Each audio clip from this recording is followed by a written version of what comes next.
Hello, everybody. It is Corey Poirier, and we are live with the latest edition of the Flip Your Script, the Blue Talks Flip Your Script event. And I'm super excited to see everybody here, even though I might be just seeing your comments and just seeing who is saying the comments. I'm still excited to be here with you. At least my co-host will be with me shortly.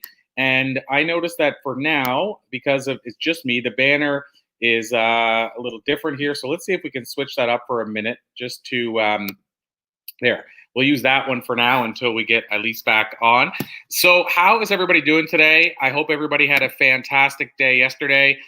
Took a lot away from the event. Hopefully you took some stuff that you can use in your life beginning right now. Stuff that you can use that can help transform and change your life right away as well. I know that I did. And it's interesting. The more that we chat with people about mindset, just trying to fix up my screen here a little bit.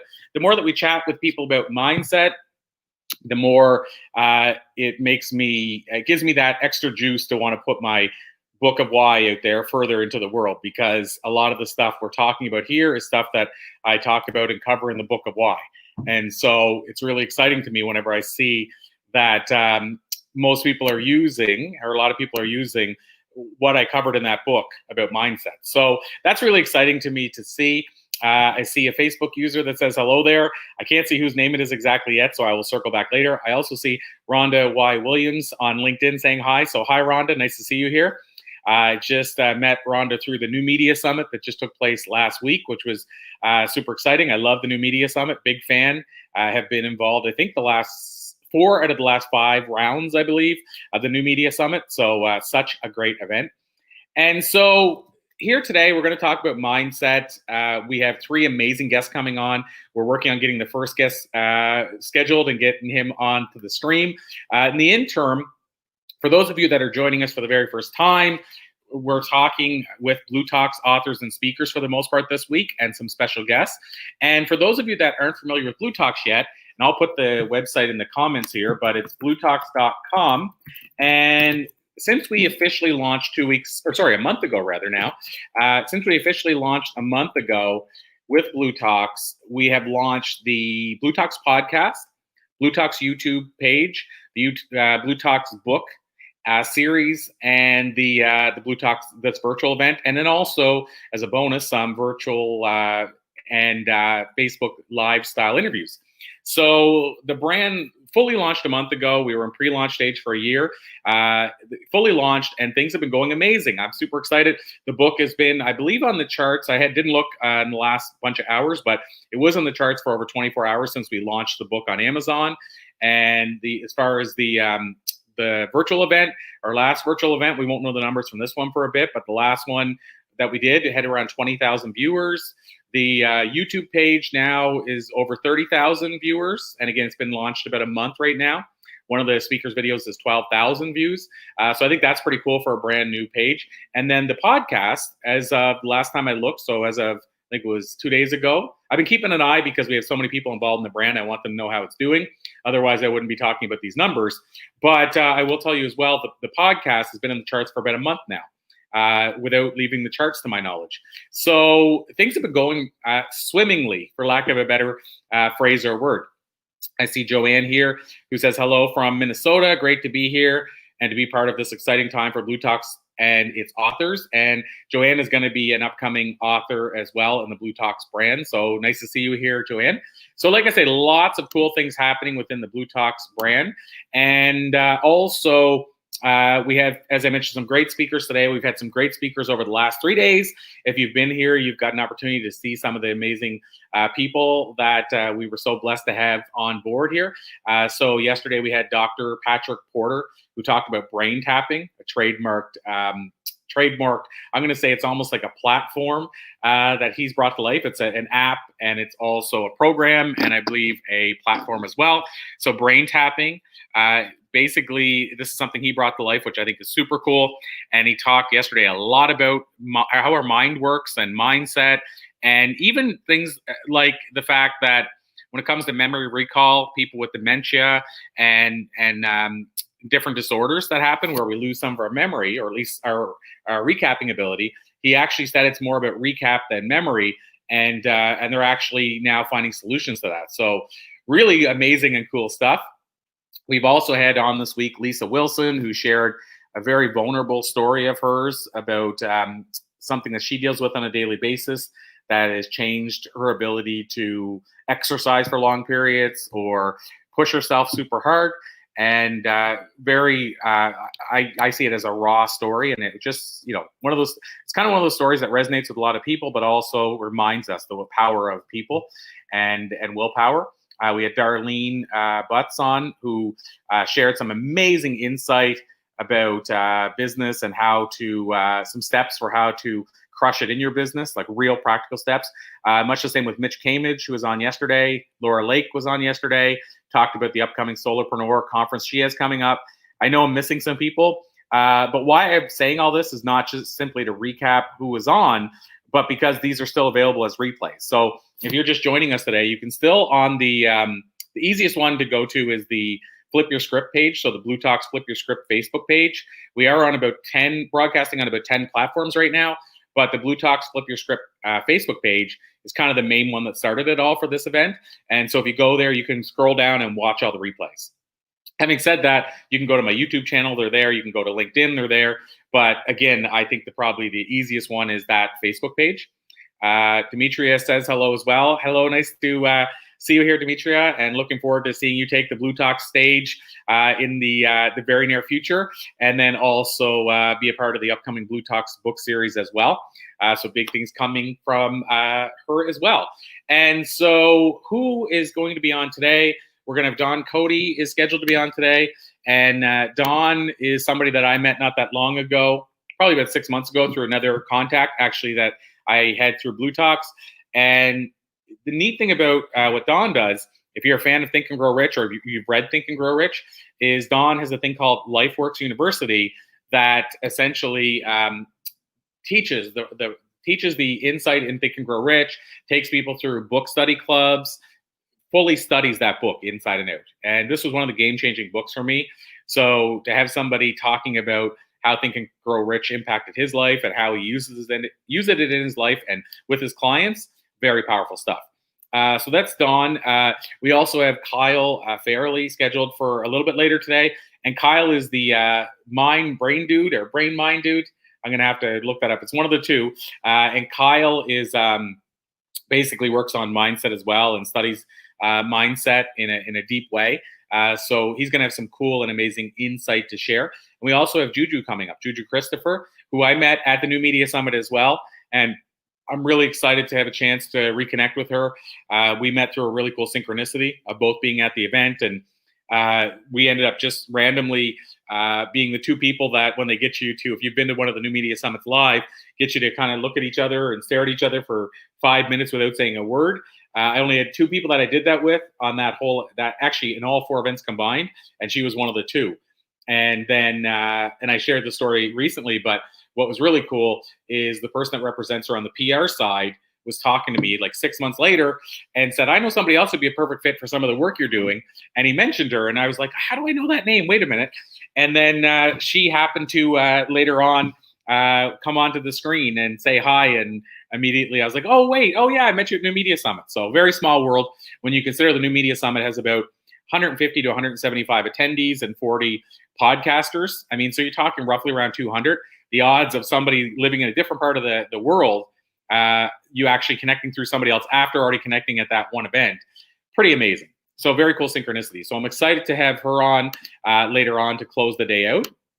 And I will say, if you have questions for me or for us throughout the day, of course, you can post them in the comments. If you have comments you want to share, you can post them in there as well.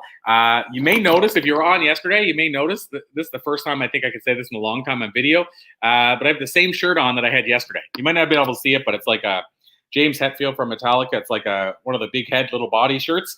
And the reasoning, there's a reason for this. I wouldn't normally have the same shirt on. The reasoning is we just moved from one house to another. Like literally while we're doing this virtual event this week, we're also moving homes. And I have a 8-week-old and a 3-year-old. So it's a little challenging moving at night and then come back and do the virtual event. And so yesterday was the mover day. And so I have no idea where anything is. So all I could find was what I had yesterday, what I had access to. This is a little behind the curtain, but everybody that knows me knows I roll like that. But yeah, so that's kind of what happened, is that I was kind of dealt the cards, and that's what I had to sort of deal with. So yeah, so as far as the event today, what I'm going to do while we're working on bringing the first guest on is I am going to actually tell you guys a little bit of stuff, a little bit insight from my book of why that I haven't shared either in a while or publicly before. So for those of you that have read the book, this might be a refresher, but those that haven't, this is something that I want to share for a while, and I didn't have the space, meaning I didn't have the timeline to do it. So I'm going to share a couple of little insights that I maybe even referred to as speakers and presenters that have been on, but I haven't shared so openly. And so what I was going to do is basically tell you guys about a couple of things that I talk about. One of them is the non-talent factor. And so the non-talent factor is basically, I'm just replying to something here about vaccine stuff. But basically the non-talent factor is essentially it's almost like the 10,000 hour rule, if you've heard of that. But the non-talent factor I talk about in the book is, after interviewing now over 6,000 of the world's top influencers, what I've discovered is some very cool secrets. I call them timeless secrets, things that they do and have in common, and things that most other people aren't doing. And so the non-talent factor for me is, it's actually the thing that it's where people that feel like, okay, well, I wasn't born with this natural talent, let's say, to play hockey.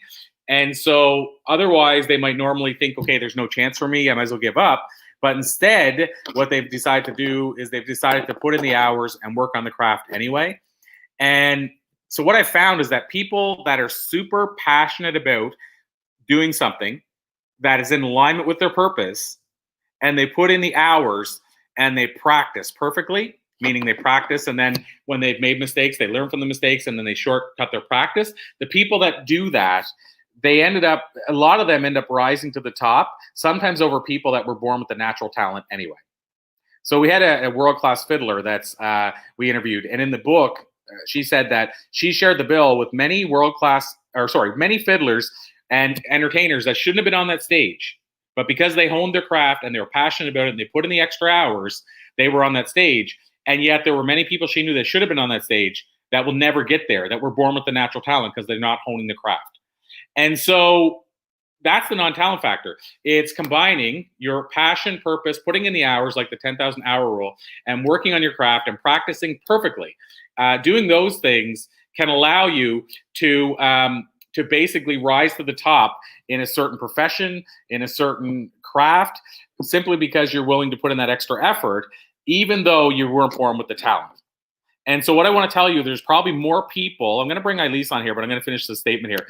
There's probably more people that have risen to the top in their chosen field because they put in the time, they followed the passion, they put in the hours, they did all those things right, even though people in their own family said, you can't sing, you can't play guitar, you can't play soccer. What do you mean? You're never going to be able to do that at an elite level.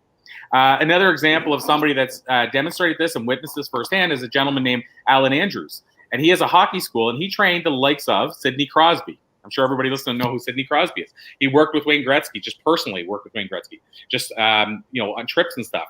And what he told me is, he said, Corey, there's people that should have never made the NHL, that just wouldn't stop putting in the time and the hours and the craft and spending the time, that made it to the NHL. And there's people that showed up and they should have been able to make the NHL without even blinking their eyes, that never made the NHL. This is what I call the non-talent factor. So why did I bring this all up? Is I want you to know, and I talk about this in the book, that even if somebody's telling you you can't achieve something in a certain craft, there's very few things I've seen that you can't achieve at the highest level on if you practice those things I just mentioned, if you put in the time, if you're passionate about it, if you truly believe in yourself, if you're confident. That's the key, Corey.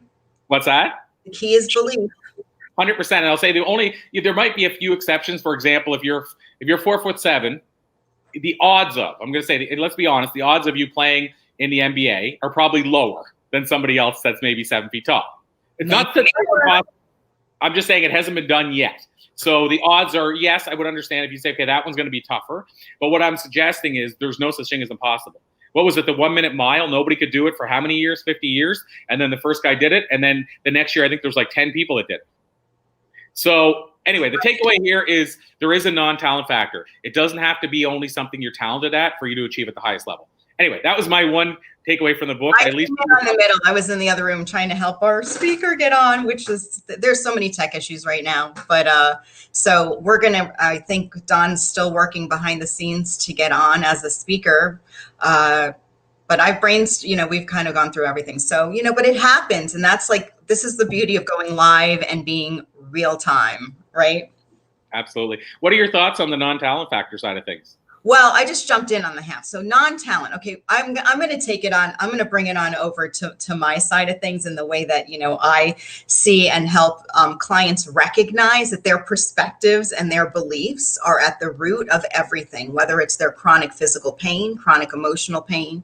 And what somebody else tells us is really none of our business. And I don't mean to start anything, publicly, but the truth of the matter is that if somebody compliments you, right, Corey, and tells you how awesome you are and how amazing you are and how great you are, and you don't believe it, it doesn't really matter. So if somebody tells you that you can't do something, unless you believe that yourself, it doesn't matter what somebody else's perspective is on what they think you can do, because they are coming from their perspective, which I say over and over again, which is their lens in which they see the world. So if they're projecting their lack of belief or in themselves on you, unless we take that on, it doesn't really have anything to do with us. So it ties into what you're saying, but I believe it's at the root of what you're saying, right? Yeah, absolutely. And I'll add, just the story I share in the book, which I think demonstrates probably even how this came to me early on in life, is as people know, I'm a musician. I haven't been practicing musician for a little while, but years back, I had this girlfriend who said to me, "Stop playing guitar and stop singing. You're hurting my ears." And it was the first time I ever sang in front of her. And I know some people, their mother or family or certain person in their life might say, "You can't sing. You have no business singing," and that person will quit. Well, for me, that wasn't how I was made. So I was like, I'm going to prove it to you. I can play. But let's be honest. I was horrible at the time. She was right in terms of my assessment was the same as her assessment of me. She was right. I was terrible. But to me, it was none of anybody's business what I was then, because to go to the point I always say, it's not what happens to you. It's what you do next. So yeah, I was terrible. But I knew I wasn't going to remain terrible, but she thought I was. She said, well, you're tone deaf. You can never improve. So long story short, to skip a whole bunch of years, I ended up releasing 4 CDs. I toured multiple times. I have music video out. My last CD was nominated for Rock Recording of the Year. Yay. This is a situation where I was told I wouldn't even be able to sing in public once. And I ended up having what you would call, at least on a low scale, what would you call it, semi-pro musical career, after being told I shouldn't even be able to sing in public once. And then, by the way, with stand-up comedy, I'm not naturally funny guy. I write funny. Like, I'm a writer. And so same thing, when I started comedy, everybody's like, you're not the funny guy in our crew. You're not going to be able to do that. And I ended up performing 700 times. I got to perform at Second City. And I was invited to perform at Second City, one of the biggest and most prestigious clubs in the world. I don't say that as a me, because Elise, but I say this to tell you, again, just because you started somewhere doesn't mean that's where you have to end. So I put in the non-talent factor. And all those things I shared with you, I believed in myself. I was passionate. I was purposeful. I put in the time. I honed the craft. And I was able to, and by the way, it wasn't quickly. It was slowly but surely, eventually be able to perform at least what I consider to be a somewhat world-class level, because I practiced all that. But if I would have went by the normal rules that say only Wayne Gretzky can be Wayne Gretzky, I would have quit in the first week. There you go. Well, first of all, I have to tell you that you're an anomaly. And what I love about you is that you have a passion and you just go for it. And this is something that we haven't discussed before. So I'm going to ask you a question. Okay. And let's see, when you were growing up, I know you grew up with a single mom, right? And right, pretty much a single mom growing up. So did she encourage you? Did she recognize your value and encourage you as a child? Like if you said you wanted to do something, was she kind of there for you? Or did she say you can't do that?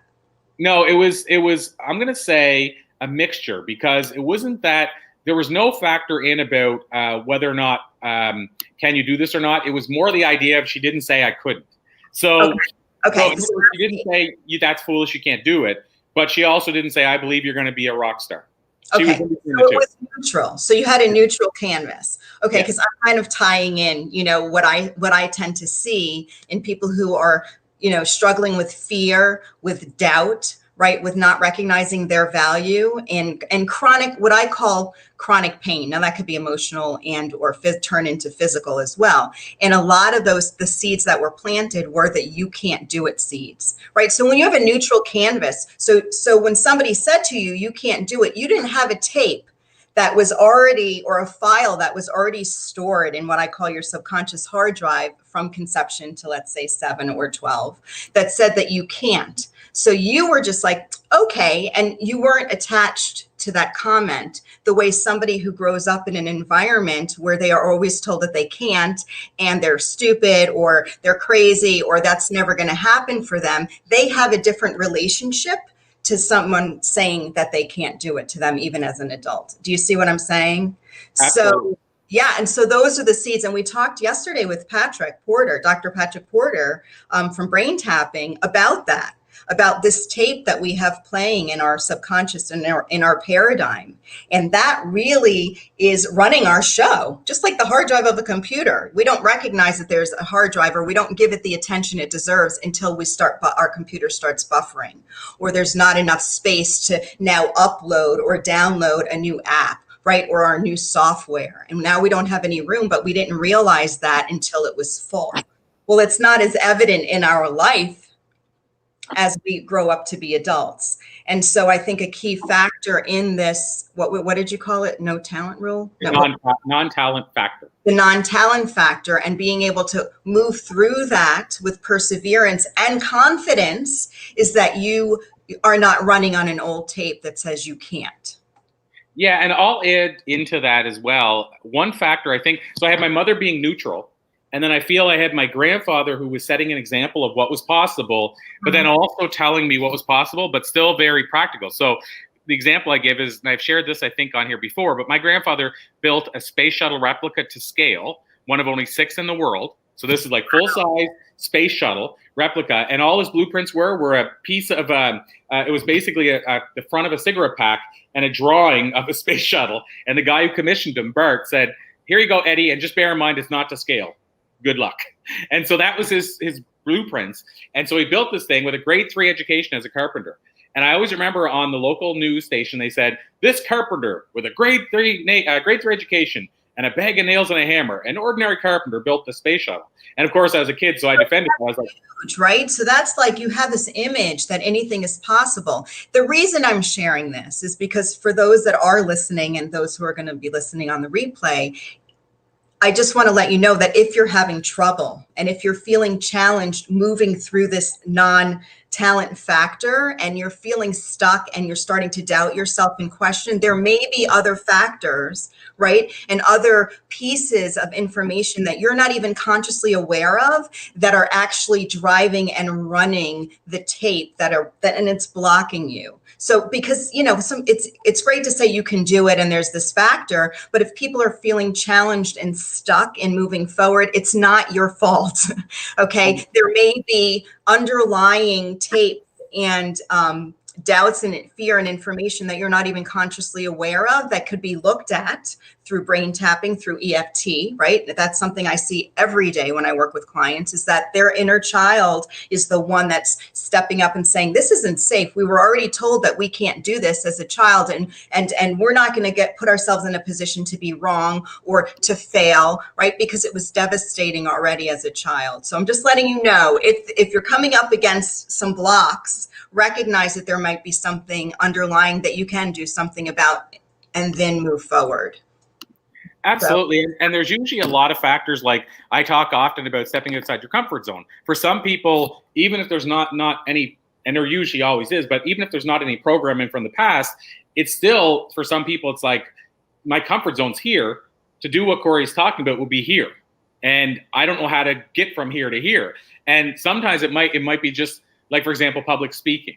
I don't believe, and I want to circle back to my grandfather for a second too, how he's a little bit more than neutral, but I don't believe, this is my own opinion, and belief's a tricky thing, but I don't believe that every single person out of all 8 billion people that were born with fears of speaking, like a natural fear of speaking, meaning the majority of people fear public speaking. I don't believe every single person, every single one in the world that's ever had a fear of public speaking, it was always from something that happened in their past. Like, I believe there's certain people that have never been on a stage and, grew up being told by the parents, you can do anything. And then they actually speak in front of 5 friends. But if they were to get on a stage, they'll pass out. I do think there's some natural fear. Maybe it's an evolution that we carried forward from the past. It might be that way of a past. But what I'm getting at is that there's still some people, I think, that it's a fear. It's just like their fear jumping out of a plane. That doesn't mean they've ever been at a height that they've been afraid of, but they just naturally go, that thing could kill me. So maybe the fear is the death side. But I guess what I'm getting at is, yes, there's a deeper level there, Corey. Yeah. Fear of jumping out of a plane. And a fear of rejection is another big one, or a fear of the unknown. There's lots of fears. It doesn't have to come from a parent. It could come from somebody who said one thing. And I know that we have a little bit of a difference of opinion, but there's always a way to move through. There's always a way to step into your own superpower, into your own full potential. 100%. And I guess, what I'm driving at too is that there's a whole bunch of variables, in my opinion. Like, it could be something from the past. It could be that it's a fear that's related to you being way inside your comfort zone now and never having been forced to take any steps. Maybe that's from a parent who said, don't worry, you don't ever have to fly. Just stay close to me. Like The Wall, if people have ever listened to or watched the movie The Wall, I mean, his mother was so sheltering, he never got to try anything. And it said, don't worry about flying because I'll take care of you. That's a story too, right? So if you haven't had that opportunity to spread your wings. So I guess both of our points are that if you're coming up against a challenge and it's something that's really driving you, and that it's something that you really want to experience and explore and really manifest in your life, it's possible. And there are so many, look at just the speakers that we've had so far and the speakers last week, and between you and I, there's so many resources available to help you get to the next level if you're feeling stuck in the story that you're living in right now. There's always creative, clear solutions to be able to really be successful in your everyday life, whether it's personal and or professional. Yeah, right? And whatever definition of success you put on it.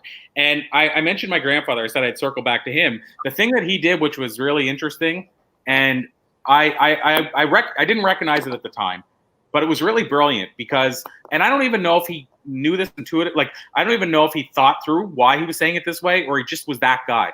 All of our family, everybody said he's the one guy it was hard to dislike. He was just lovable. And so I don't know if he just always just said the right thing because he was just maybe, born to do that. I don't know. But what he said to me was, I wanted to become a rock star. That was my big dream as a kid. And it wasn't practical for me at the time to be doing it. Meaning, let's say I'm 16 and living in a small town. At the time, our world wasn't as small as it is now. And so to become a rock star in a small town was a little bit harder. And I was like, I'm going to quit school and become a rock star. And maybe I could have, with my personality, maybe I could have. But the point is, he knew it wasn't practical. And he said, well, you already know you can become a rock star. You already know you're going to be able to do that. So why don't you just take a little bit of a break and do a few other things so you have stuff in the back for whenever you're done and bored with being a rock star. And then you can still do those things, but you'll have them in the back. That was like a great perspective shift on his part. Yeah, he reframed it, but what he did, which I love, is that he said, I know you can be a rock star and you know you can. He didn't say, don't be foolish. That's a foolish dream. So, and if he had said that, think about how differently you would have approached somebody saying you can't do that.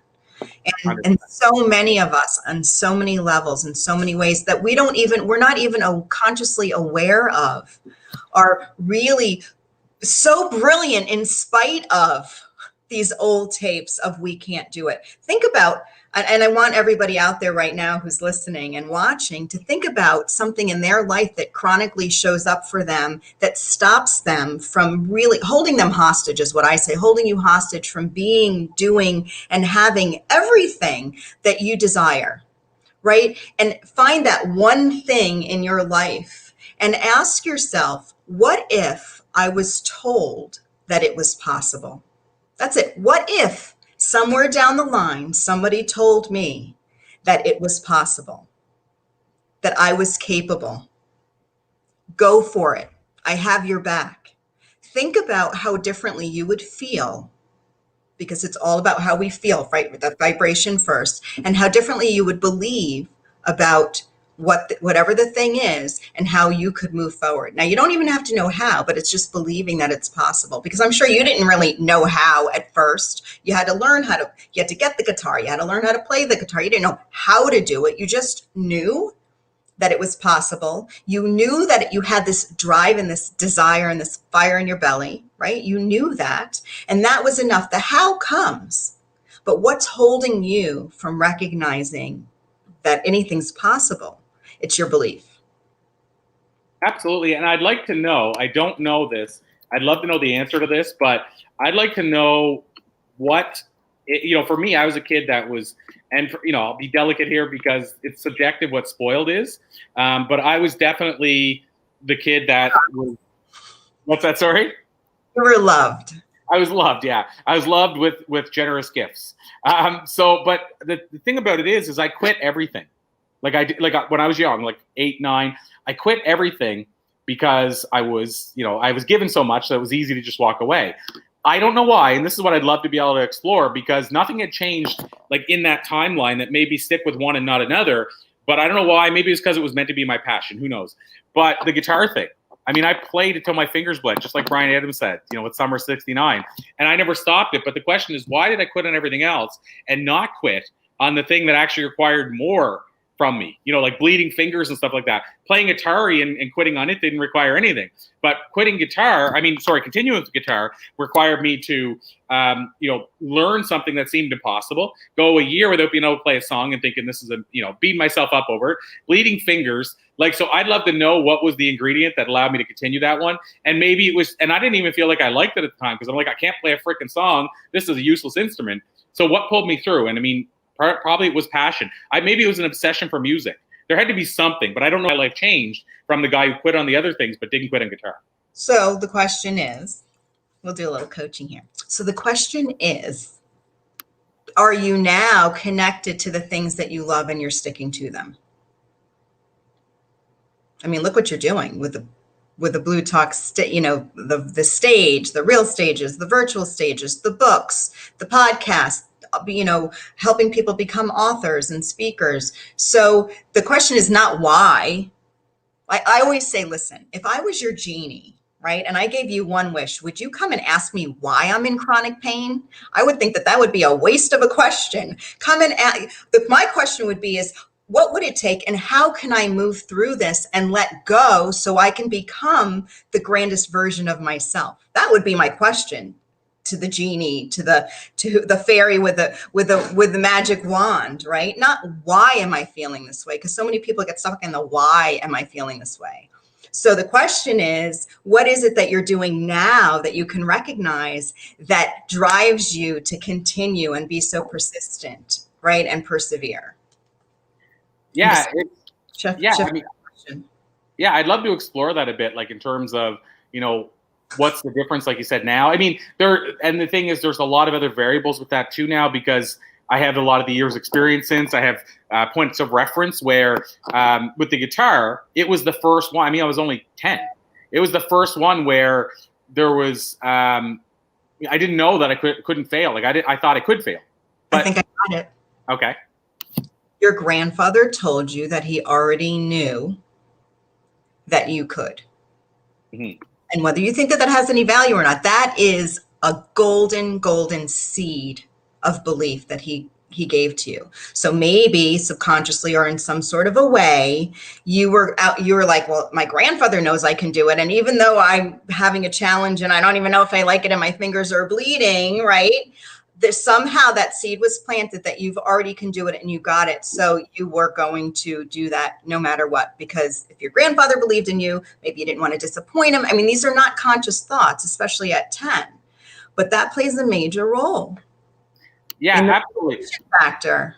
Well, and here's the thing. I mean, a person could explore it by if you went just to that area in your timeline and figured it out. But the key thing I don't know about that at 10 is I don't know if he had told me that already or if it was just his personality to let me believe that. Because when he told me that, it was around 16. So it was a lot of years after I'd already been playing for a while. But that doesn't mean he didn't say it when I was 10 and I just don't remember. Or that my mother, who I said was neutral, at 10, she might have said, well, don't quit on this one so easy. You know, who's to say? There could have been an off comment or something else to make me believe that I was okay to do it.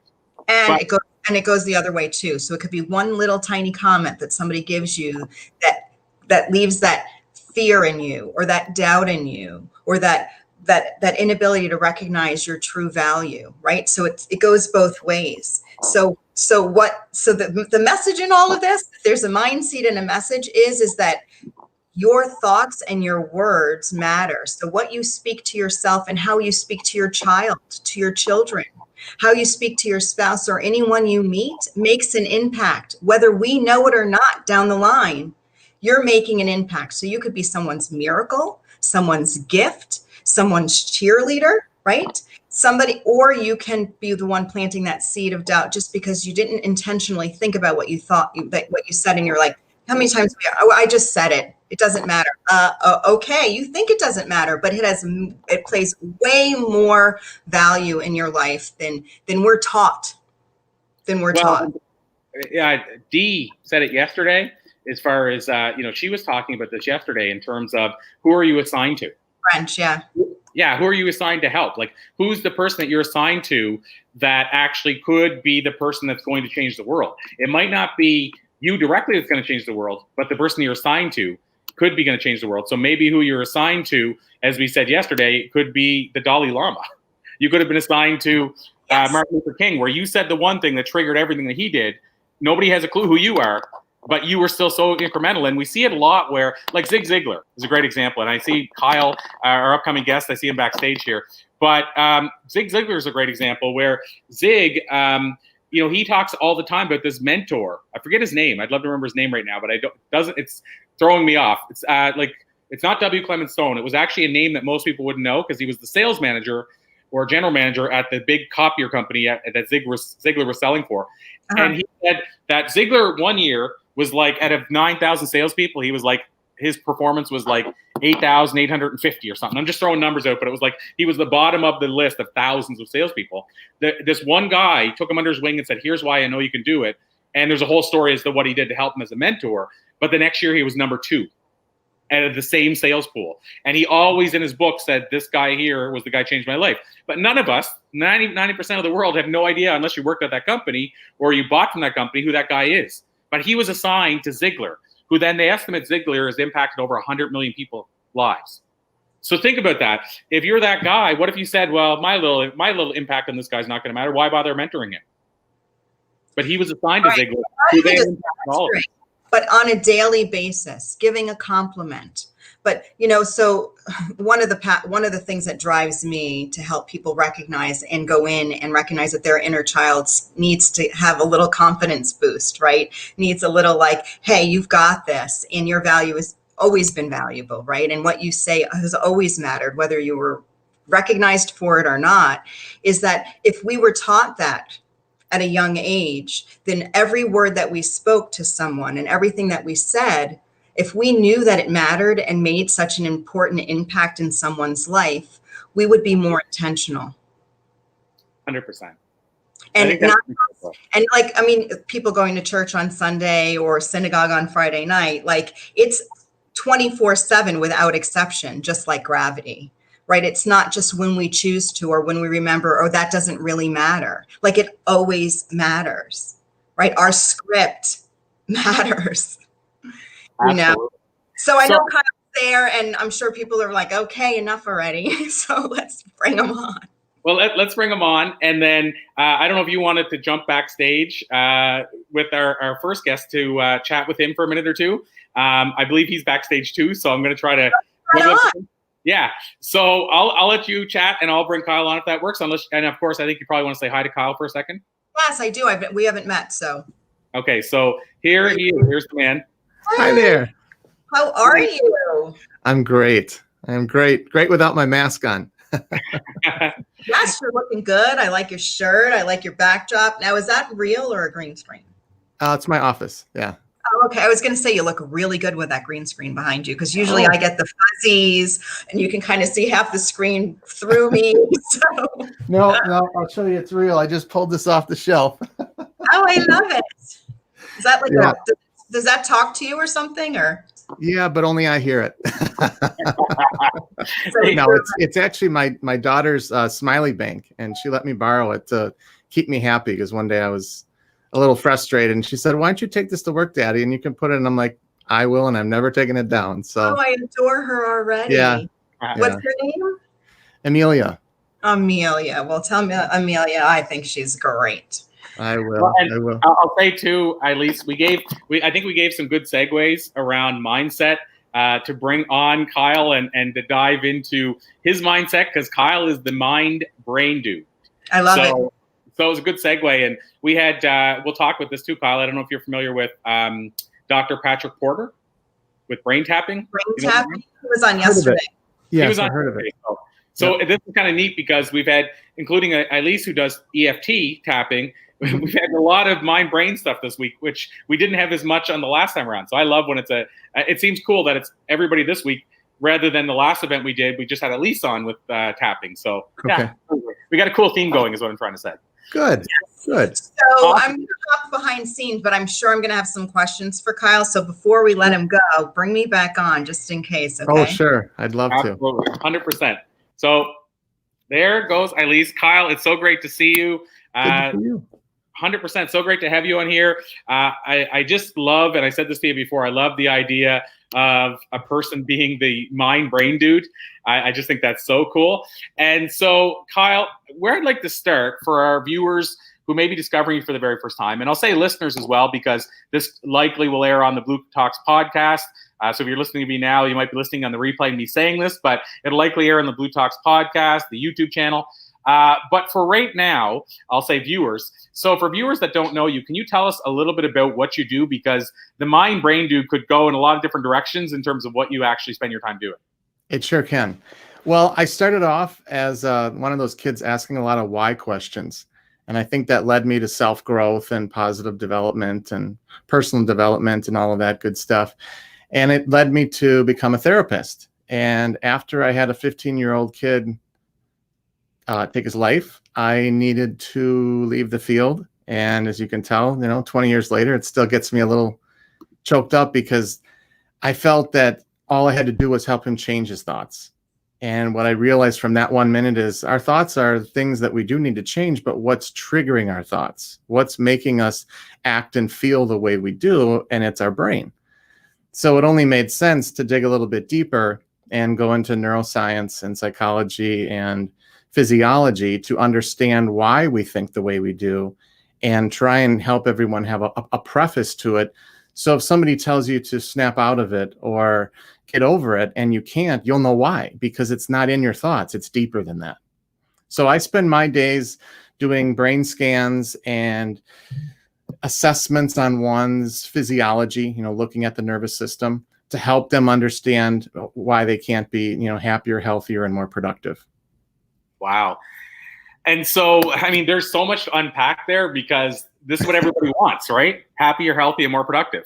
I mean, that's, and I guess you'd add in to grow.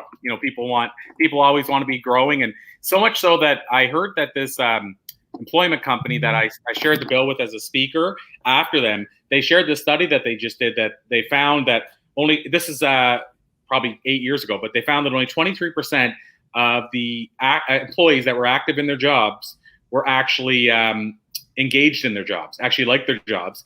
Probably doesn't surprise you because of the studies you've done and stuff. But what they found was the number one way to engage employees was to give them learning and growth and development opportunities. And so that's why I add in the growth, because, and you can correct me if I'm wrong, but I believe it seems like we have this inherent desire to be growing all the time and learning and expanding and becoming more of what we are. I sure am. I agree 100%. And then I guess then the flip side is, I mean, I'm going to ask you, of course, the $1 million question, which we can either unpack it or you can tell me it's too big of a question. But is there a magic pill? Is there a magic formula to being happier, healthy, more productive? Like, with all the work that you've done, have you noticed common traits? And again, that's a deep question, because we could probably should be backing it up 3 or 4 more places before that. But I'm just wondering, somebody's probably sitting there going, I want to know how to be more happy, productive, healthy, all those kind of things. So where does it start, I guess? For us, it starts with identifying the underlying patterns of behavior and brain activity that are limiting us from something greater. So for example, if something stresses you out or puts you into the fight or flight response, the front of your brain shuts down where you make all your good decisions and control your emotions and mood and all that good stuff. And if that shuts down, you're not at full capacity. So it would be like right now, if you smelled smoke in your house and you say, Kyle, this is great, but I got to go. I'm saying, no, we've been waiting to chat for a while. You're going to stay here. You would hang up and call the funny farm for me and have me picked up, because it wouldn't be rational to try and do something higher level as far as functioning if we're in survival mode. So transfer that into the normal world, whether it's somebody cutting you off in traffic, somebody not believing what you believe about politics or religion or whatever other topic it might be, wearing a mask, not wearing a mask right now. And what that does to us inside. Some people are able to blow it off. Some people, they hang on to it all day and bring it home with them. So the answer is different for each of us, but a lot of the commonalities are the nervous system and brain function that we all have that nobody's measuring. So Daniel Amen, said it best: the brain is the only organ that we're not looking at before we treat it. And Dr. Amen is a psychiatrist, so he's a medical doctor. He's not a clinician. He's on the medical side, and he's kind of getting some heat for calling out everybody else, saying, hey, you guys are all doctors. You take x-rays, you do EKGs, you do eye exams, but it comes to the brain, you guess off symptoms. Hold on a minute here. That's not right. So there are some other doctors that are seeing that and following, in his path. But there are still a lot of doctors, at least in the Midwest where I am, that are a little bit more reserved. And no, here's a pill. I'm an MD. You're a PhD. You don't know anything. Take the pill. And in some cases, that's great, because there are things that pills work great for.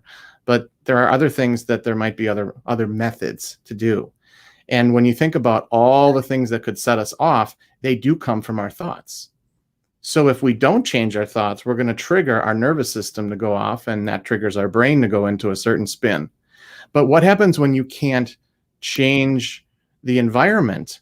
You can change your thoughts all you want. If you hate your job, you still hate your job. You can try and reframe it. But if there's someone there that's abusing you or taking advantage of you, or it's not the right fit, I've had that experience where I did a contract job and it was the worst fit, but I love the people. And, it didn't go well. So I think a lot of it comes back to not trying to find the answer, but try and find the foundational or root cause that's leading to that. So don't chase the symptom, look for the underlying pattern.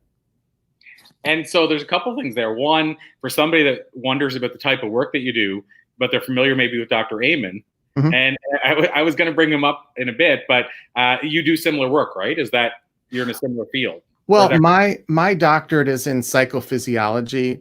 Daniel Amen's, he's a medical doctor. So I'm a PhD, he's an MD. But he does do QEEG brain mapping. And he's one of the reasons that I'd gotten in the field, over a decade ago, 13 years now, because I'd read one of his books and I thought, how come my doctor's not talking about this? And how come I'm not, being told that I could look at my brain to know what's really going on? When there's 7 different patterns of ADD and ADHD and 7 different patterns of anxiety and depression, and you're going to base it off symptoms? Wow, you must be really good, or you got a crystal ball in your drawer or something, because last time I checked, the symptoms overlap. And that's the biggest problem we have, is if you have trouble focusing or you're irritable, it could be from your brain running too fast or your brain not running effectively or fast enough. And if you give someone who has an overactive pattern a stimulus or a stimulant medication, anybody for a cookie, what's the answer? Bonfire, you know? Whereas if you give someone with the slowed pattern, ooh, shiny object. If you give them a stimulant, it's perfect. So I'm not against meds. I just like to look first at the brain and the body to see what's causing it and not just blindly throw a pill at it. So I'm going to ask a question, and then I'll back it up in the sense that I know it's very meant to be very tongue in cheek. It's not. I know it's not the right way to ask the question, but if somebody is, say, a CEO or leader, and they want to know how to be a higher performer, they want to know how to tap into what they have, you actually can scan their brain. Yeah. But they don't send their brain in. So that was the tongue-in-cheek part. But what's the process? Do they have to fly to that area? I mean, I'm assuming you can't do a brain scan yet over Zoom. So Correct. So what's the process? Because I'm sure there's some people that are like, I agree with you. It needs to be personalized for me. Mm-hmm. But how do I get my brain to you? So what's that process look like?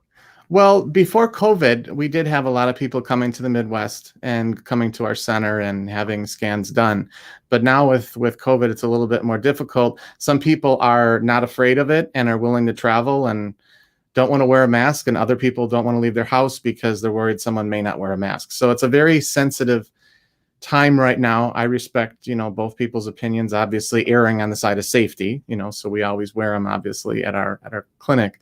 But there are other people around the world that do QEEG brain mapping and do physiological assessments. The problem with it is if you just tell somebody that you're going to a biofeedback therapist or person, there are some people who put their hands on metal plates and it tells them what their whole body's doing. There are other people that look at the physiology metrics.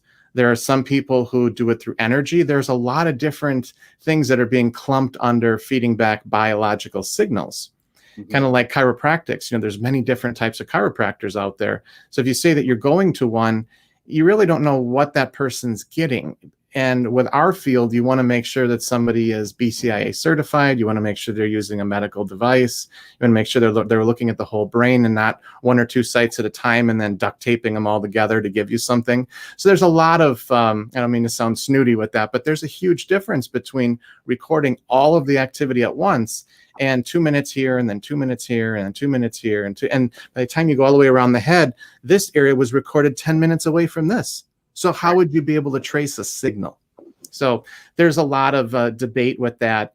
And the field isn't licensed, it's regulated and certified. So that means that there's a lot of room for interpretation of what that means. And there are a lot of people on different ends of the spectrum. So the best thing to do is to contact one of the boards or contact our office if you are looking for somebody in Texas or in Oklahoma or Louisiana or Georgia, or wherever you happen to be. And hopefully we can find somebody that would be in that area that could record the data for you. And then from there, we can analyze the data, or we can send it to somebody else that would be able to look at it and help you. Or of course, you can come to the Midwest. But my goal isn't to just be an advertisement for the Mind Brain Balance Center. It's to have people understand the field of psychophysiology exists and hopefully have it as big as chiropractics is now. Because 30 years ago, people said, what are you doing? And now there's one on every corner. So my goal is more the awareness and to spread the education and the value of it.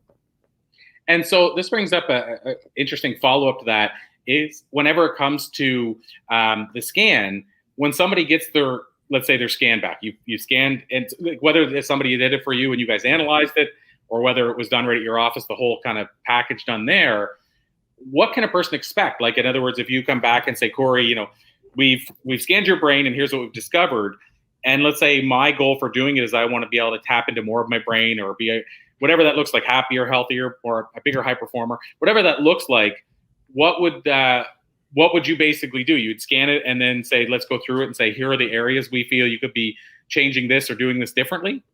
Yes, basically we look for areas that are working properly or areas that aren't working fast enough or areas that are overactivated. And then we explain to you, okay, when this area lights up and it's working too fast, you're going to have this experience. And when you have this emotion or you have this problem, it's because this area of your brain isn't connecting to this area of your brain. You know, it's without getting Greek with, you know, talking about parietal temporal junctions and trying to keep it in English here. There are, you know, different areas of the brain that do different things for us.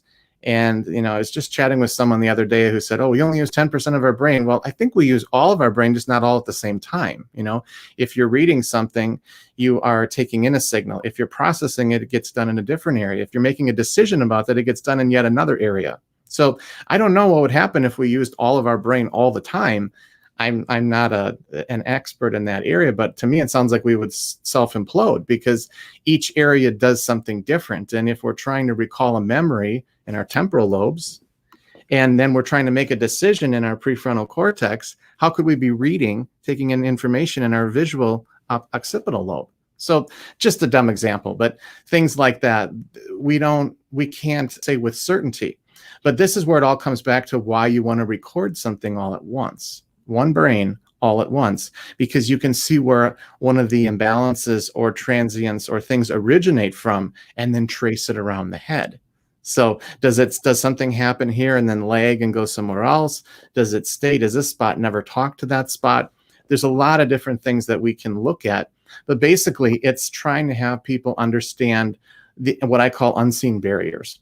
It's things that they don't know that are limiting them from moving forward. So you can have the best intentions. You can read all the self-help books you want. You can be just like I was and still be spinning your wheels because you don't have that foundation built. And no matter how hard you try, you can't snap out of it. You can't focus more. You can't relax. You can't sleep. You can't put down the booze or drugs or whatever it might be. It's because there's areas of your brain that are overpowering your thoughts in a way. So the mind is very, very powerful and we can do a lot with it. But if you have a part of your brain that is genetically predisposed to substance abuse, it's lacking a certain frequency. And guess what alcohol does? Creates that frequency.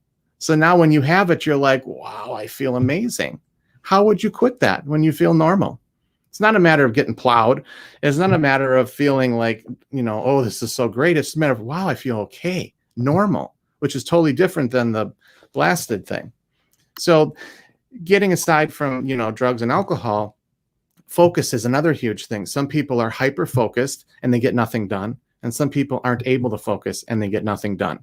But it's clearly a different pattern and it needs to be treated differently than just throwing a pill at it because you don't know which pill you need. So that's where we try and look at. I don't believe that what we do is a one-stop shop. I think people still need coaches. I think people still need therapists and doctors, medical doctors especially. If you're having a heart attack, don't come to me to learn how to do heart rate variability biofeedback. Go to the ER, right? And you know that helps people put it into perspective when it's something new and great and you can help everyone. Yeah, but there's other pieces of the puzzle that have to be in there. So I'm not prefacing that what we do is the end all. But there are a lot of holes in traditional medicine, which is one of the big bullet points in a book that I was working on. And hopefully the second edition will be coming out soon, but we needed to adjust a few things in there. So it came out last year and now it's not for sale. But one of them was looking at traditional medicine and that they don't look at the brain. And also looking at the big picture. Are we finding out what really drives the bus? Are we, you know, looking at helping others like you guys were just talking about as I came on? I mean, what do you do for the world and not just for yourself? You know, and that plays into security, sense of self, personality, relationships, everything else. So it's not just that you get your brain fixed and everything else is going to be fine. You still have to be a good person and help other people and make the world a better place.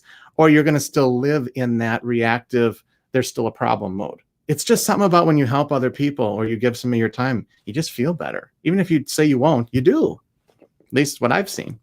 So I think that that's the biggest thing is don't just think you're going to fix it all in one stop at our center, but know that it's going to lay the groundwork or somebody else's center for understanding what your mind, brain, and body are doing. Wow. Well, and I'm going to bring on Elise in a second. I think she's ready to jump back on. Sure. But one of the things you made me think about there when you mentioned about, you know, what would happen if we're using it all at the same time, maybe we just implode. I don't know. And, you know, sometimes it's like, okay, The Matrix, when people watch that now, for so many people, there's so much truth to what The Matrix is about, even though it was a fictional story written by guys on typewriters. They don't even use computers, by the way, the two brothers. They might now. They didn't at the time, and they wrote this story that more people feel resonates with what's going on in the world than any other story. And the other movie that made me think of when you said, will we just implode, is that movie Limitless. Did you ever see that movie? Yeah. It's Cooper, and he kept taking the pill that would make him smarter and smarter, and he would use more and more of his brain. And I think the idea was, what he didn't realize is it was speeding up his life as well. Like, he was going to die sooner because he was using too much of his brain. And again, maybe, like you said it, but maybe, Kyle, that movie was way more true than we realize. Yeah. Well, I mean, do you push? I mean, it's one thing to go against the grain and try and, overcome objection and hurdles and problems, but it's another thing to go too fast where you wear yourself out.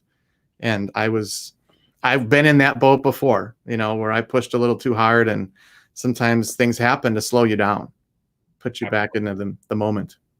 Yeah, and I've been there too. I've done that. I've reached as quote unquote salespeople or influencers. We use that term burnout. I've had it twice in my life, and the interesting part is I do more now than I did when I was burnt out. But I do it in a different way. Like, I handle it in a different way, and I'm a different person now than I was then. But the interesting part is I could feel both times when I was getting close to burnout, and I still kept pushing. Somehow in my mind, I thought, I'll either push through this or I'll just heal as I'm pushing through it. And both times I hit burnout. And I'm telling you, for people that have never been there, and you say, I don't want to burn out again, and people just think of it as like oh yeah, you'll be okay though if you get some sleep. Both times I burned out, it was like, we're talking months to come back. It felt like I was battling coming back from a disease that I had for years. Like, it's not just like you do a kung fu flip out of your bed the next morning and you're fine. That burnout is a real deal thing, at least in my experience. Yeah. So I guess that's the other question. And at least you can jump in after this question if you want, but I'll ask you that too, Kyle. With high achievers and their ability to burn out, because it seems like high achievers, like leaders of companies that have a higher burnout rate, what you teach and what you help people, especially with it being personalized to that person, will the scan also tell them how to get more done, but not actually give more of themselves so that they're actually burning themselves out? Well, the scan is really just an entryway into the field of self-regulation, which is biofeedback and neurofeedback and audiovisual entrainment and cranial electrostimulation and all these methods to actually fix the brain. You don't just fix it by thinking different, although that does change things. If you learn to, let's say you have a phobia against fish and you finally get over it and you touch a fish, or you don't like elevators and you go in an elevator, now that thought changes your physiology and you may not react with the fight or flight response the way you used to. But for the most part, no matter how hard somebody tries to change that their corporate environment is bad, it's still going to be bad the next day. They might view it differently, but if it's really a negative, hurtful, nasty experience for some people, or the way they talk, or the way that the employees or the boss act, whatever it is, I've worked with some things where you just can't wave a magic wand at it and fix it. So yes, you can try and change the way you react to it, but you still might be reacting to that. So if I have to drive in traffic and somebody cuts me off, I can say, oh, that's fine. Well, inside I'm ready to run them over, because that's just one of my hot buttons, like use your signal. You can imagine I don't like Chicago traffic much, right? So, but now it's like, okay, fine, they're probably in a hurry, but the old days I got upset, so yes, we do want to change our thoughts. We don't want to just do our brain, but when you get a scan back, it's showing you what you need to regulate. And I don't want to give the thought that you just think differently about it. Like, okay, if you just don't try so hard, yes, you may not be putting in as much energy and your nervous system may not be as wound up or stressed. But if you don't get to the root of what's causing that, is it, I have to become someone to outdo somebody else, or I have to be like a parent or an uncle or an aunt or a mentor or something like that, or the unrealistic expectation that we all put on ourselves for A, B, C, D. Well, of course I have to have my second book out in 2 weeks. No, how about you write it first, So there's things like that. I think that, people, when they get the scan back, they'll say, okay, what's reality? Where am I right now? And how are you going to get me to that next step? And there's a lot of different ways to paint on that canvas. And there's a lot of colors like your background, which I love. So you have to look at what are they willing to put in? Are you willing to do a half hour, 30 minutes a day of brainwave training, or use a device to help you get more oxygen to your brain by breathing a certain way and not just in and out like most people think? All these different things. Are you willing to wear some glasses that blink lights and headphones that beep tones that help your nervous system relax? There's all these little things you can do, but our thing is it's working to help people self-regulate, not offer a treatment. I don't want you to be relying on my center or people in our field. We want to teach you skills so you can work on it yourself, which is totally different than going somewhere and being adjusted, or going somewhere and getting a shot, or going somewhere and getting an IV. That's a treatment, and it's needed in certain cases. But there's also things you can learn to do in addition to those that you can help yourself. Yeah, and the adjustment thing you mentioned, like say a chiropractor, chances are you're going to be back there again 2 weeks later, and you don't know how to do that on your own, and probably can't physically do it on your own. Don't do it, yeah. So what I mean, I get that totally, that if you're going to a chiropractor, you're probably never learning to fish. You're always getting that fish every week. Oh, thanks for the fish, but I still don't know how to get my own fish, just to use that metaphor from back in the day. But I feel like that's what you're saying, is that you're trying to help the person learn how to fish. And I went and saw a chiropractor 4 times a week when I was having some serious issues with my body, and they did help. But eventually I had to kind of, stop holding their hand and learn how to do things on my own. But I am very thankful of what they did. But it was very repeat until things got, from what I understand is, you're tense and they crack things or they adjust things and they loosen them up. But if you don't do anything to maintain that, or they tense back up, now you got to get them pulled again.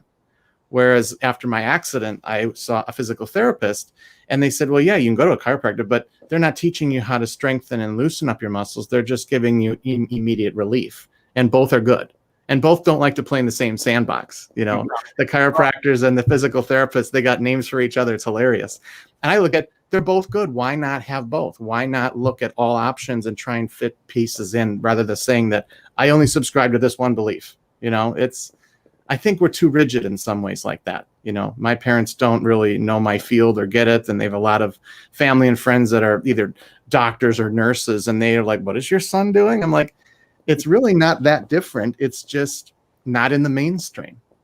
Well, and I'm going to let Elise jump in with a couple of questions, because I know this is her juicy area as well.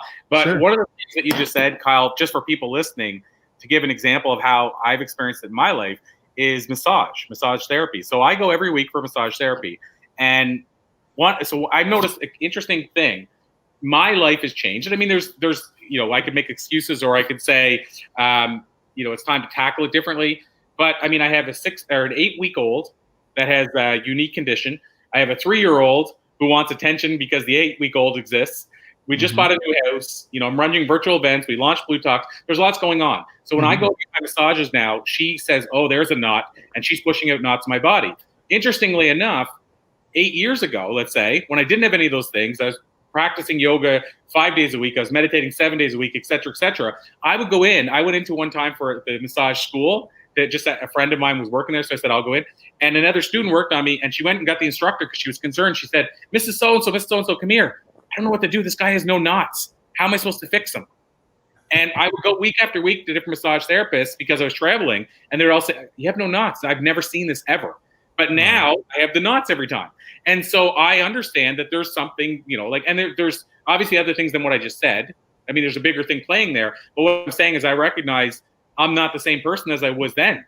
Obviously then, and this is what I'm getting at, I was doing something for myself then. The yoga, all the stuff I was making time for was actually fishing. And now I'm going to the massage therapist saying, can you give me another fish this week so I can eat? So you give it to your kids. You get my point though, right? So that's sure you think right away, but just like a chiropractor, the massage therapist, obviously with a chiropractor, if I don't fix it, it's going to go back.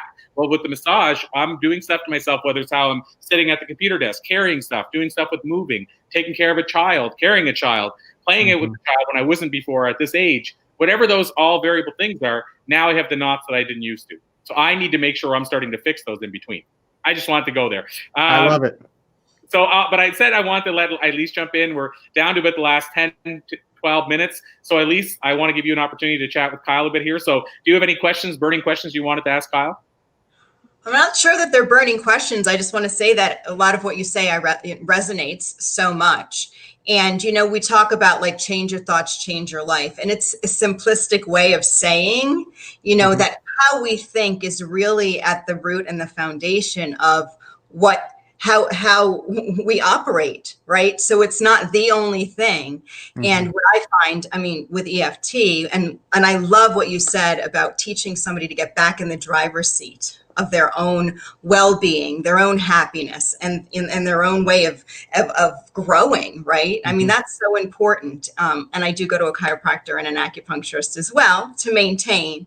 But the one thing that what I love about EFT is that it's self-applied. And when I can teach a client how to then say, okay, be aware of where they're at the certain point. And as you know, from conception to 7, a lot of old tapes that are playing that, need to be deleted. You need to upgrade what I call that subconscious hard drive. Your operating system is an older system, and you're ready to run on the 2.0 version. Yep. And once you get there, it's about maintaining. Right? It's about then becoming aware. So what you're now feeding your brain or feeding your mind is benefiting you, right? So now you're able to grow in a different way, reframe, kind of carve new paths. So I love that you have the technology for somebody like myself or anyone to come in and say, okay, this is where I'm at, right? And now how can I get to where I'm told now I can be, or where I've wanted to be, and I just don't know how to get there. It's so hard when you know that you can get somewhere, but you just don't know how, and you try everything. And that's what I find a lot with my clients, is that they're just frustrated. They know it's possible, but they just don't know why it's not happening.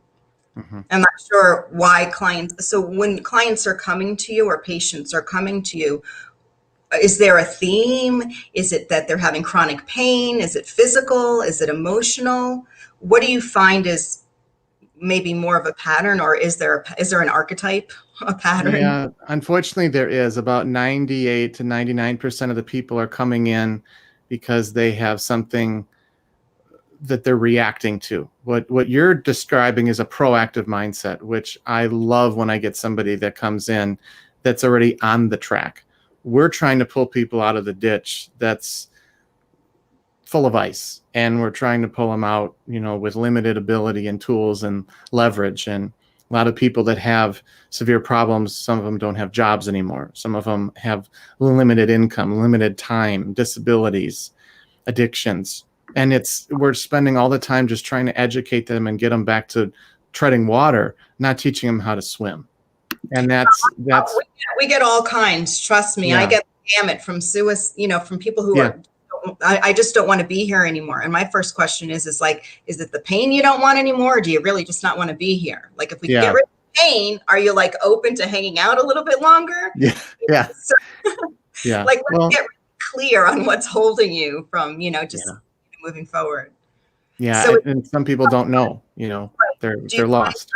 Do you find chronic pain as something? Because I have a lot of clients that are dealing with autoimmune issues that are causing a lot of physical pain. Yes, a lot. Anytime that the nervous system is overactivated, we see a lot of chronic pain. So even if you just hold your arm out, and have less than 10% resistance of what it would be, eventually you would have chronic pain in that if you didn't put it back down.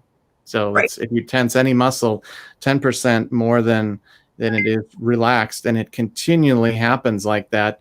Think about the people who have tight shoulders. Think about the people who are on the computer all day long. Think about the people who are driving in a car and the seat doesn't fit them well, or truck drivers, that are driving hours and days at a time. Right. There's so many things of ergonomics that play into it as well. But I've had a networking meeting with a life coach in our area, and he's doing some really cool things. But everybody he sees is pretty much swimming already, not trying to just get to the treading water part. And our clientele is mostly just trying to help people maintain and just float. So he didn't understand, well, what do you mean they're not coming in wanting to make a plan? I'm like, the plan is, how about don't take your life? Because I've had 4 suicides on my watch already, and I don't need another one. They're just no fun. You feel like you're part of it. You feel like you couldn't help enough, whatever it might be. And life coaches seem to, pull somebody in or they're willing to invest that kind of money because they know that they have the ability to get better. People that are coming in by us are really in rough shape. Are they referred to you? I get a lot of referrals when I have clients in that condition. Like they get referred. There has to be a willingness to at least show up. But, a lot of times it's virtual, so they don't even have to leave their house. So that's safe. You can stay nice. home. You know what I mean? Yeah. Even before the global plot twist, I was able to work virtually. And that keeps somebody with PTSD. You don't want to leave. That's okay. You don't have to leave. Exactly. Right? You want to keep them in a safe environment. So if somebody doesn't know that they're ready, so are they being referred by somebody to come to you, or are they coming? Yeah. Well, we have some networking all over the US that helps. And, there's certain doctors that know of us. I do try and speak as much as I can out there. Last year I spoke at MMGM and there's about 500 ladies there. And a lot of them, had that come up after. So this is really cool. This is really cool. Some of them actually did call, and some of them actually did, find people in their area that could help. And that was a win-win for me. So, we have enough, business to keep the lights on. We don't have to jam it in. But the fact that somebody called in and said, hey, I found someone in Ohio that can help me do this. Wonderful, because now you're not guessing anymore. So to me, it wasn't, hey, I'm going to give you a special deal if you come to Wisconsin and have cheese with me. It was find someone that's doing what we're doing the right way, and I'm going to really be happy. And that's kind of what it is. So we do get that. I was on Blog Talk Radio recently, and we had a couple people from Michigan come in, and I was like, wow, this is great. All off one thing. So we get a lot that way. As web presence is huge. If you're doing something and it's not a large market like neurofeedback, there's 4 or 5 people to call. They look at your site, they see what you're about, they call or they don't, kind of thing. So, and I've been at it 13 years. So, I'm kind of been around a little bit too. Where are you? Where can we find you? I guess it's a lead-in question. Sure. I'm in Wisconsin, about halfway between Milwaukee and Madison in the suburbs. And then I also help run a clinic in Chicago. Okay. And is there like a website? Let's say that I wanted, to refer somebody or somebody wanted to reach out. Sure. Where can we find my center is Mind Brain Balance. Okay. MindBrain Balance, BALANCE. And my personal professional speaking website is KyleFerroly.com. Okay, I'm going to put that in the comments for anybody who wants to reach out and find out more about what it is that you do. My son happens to be. Are you near Appleton by any chance? I'm about 2 hours from Appleton. Yeah, so my mentor lives in Appleton, who got me into the field. So. Oh, well, my son's traveling. He's 26. He's got his RV, a little pleasure way. And so he's traveling, and he happens to be in your neck of the woods right now. That's why I'm asking. Very cool. Yes. Yeah, we're about 2 hours from Appleton. Nice. I think it's around there, too. I'm not sure. Shonan? No.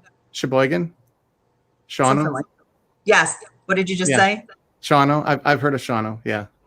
Wherever that is, that's where he is right now. Okay. Wow. I put Kyle's website, his personal website, in the comments.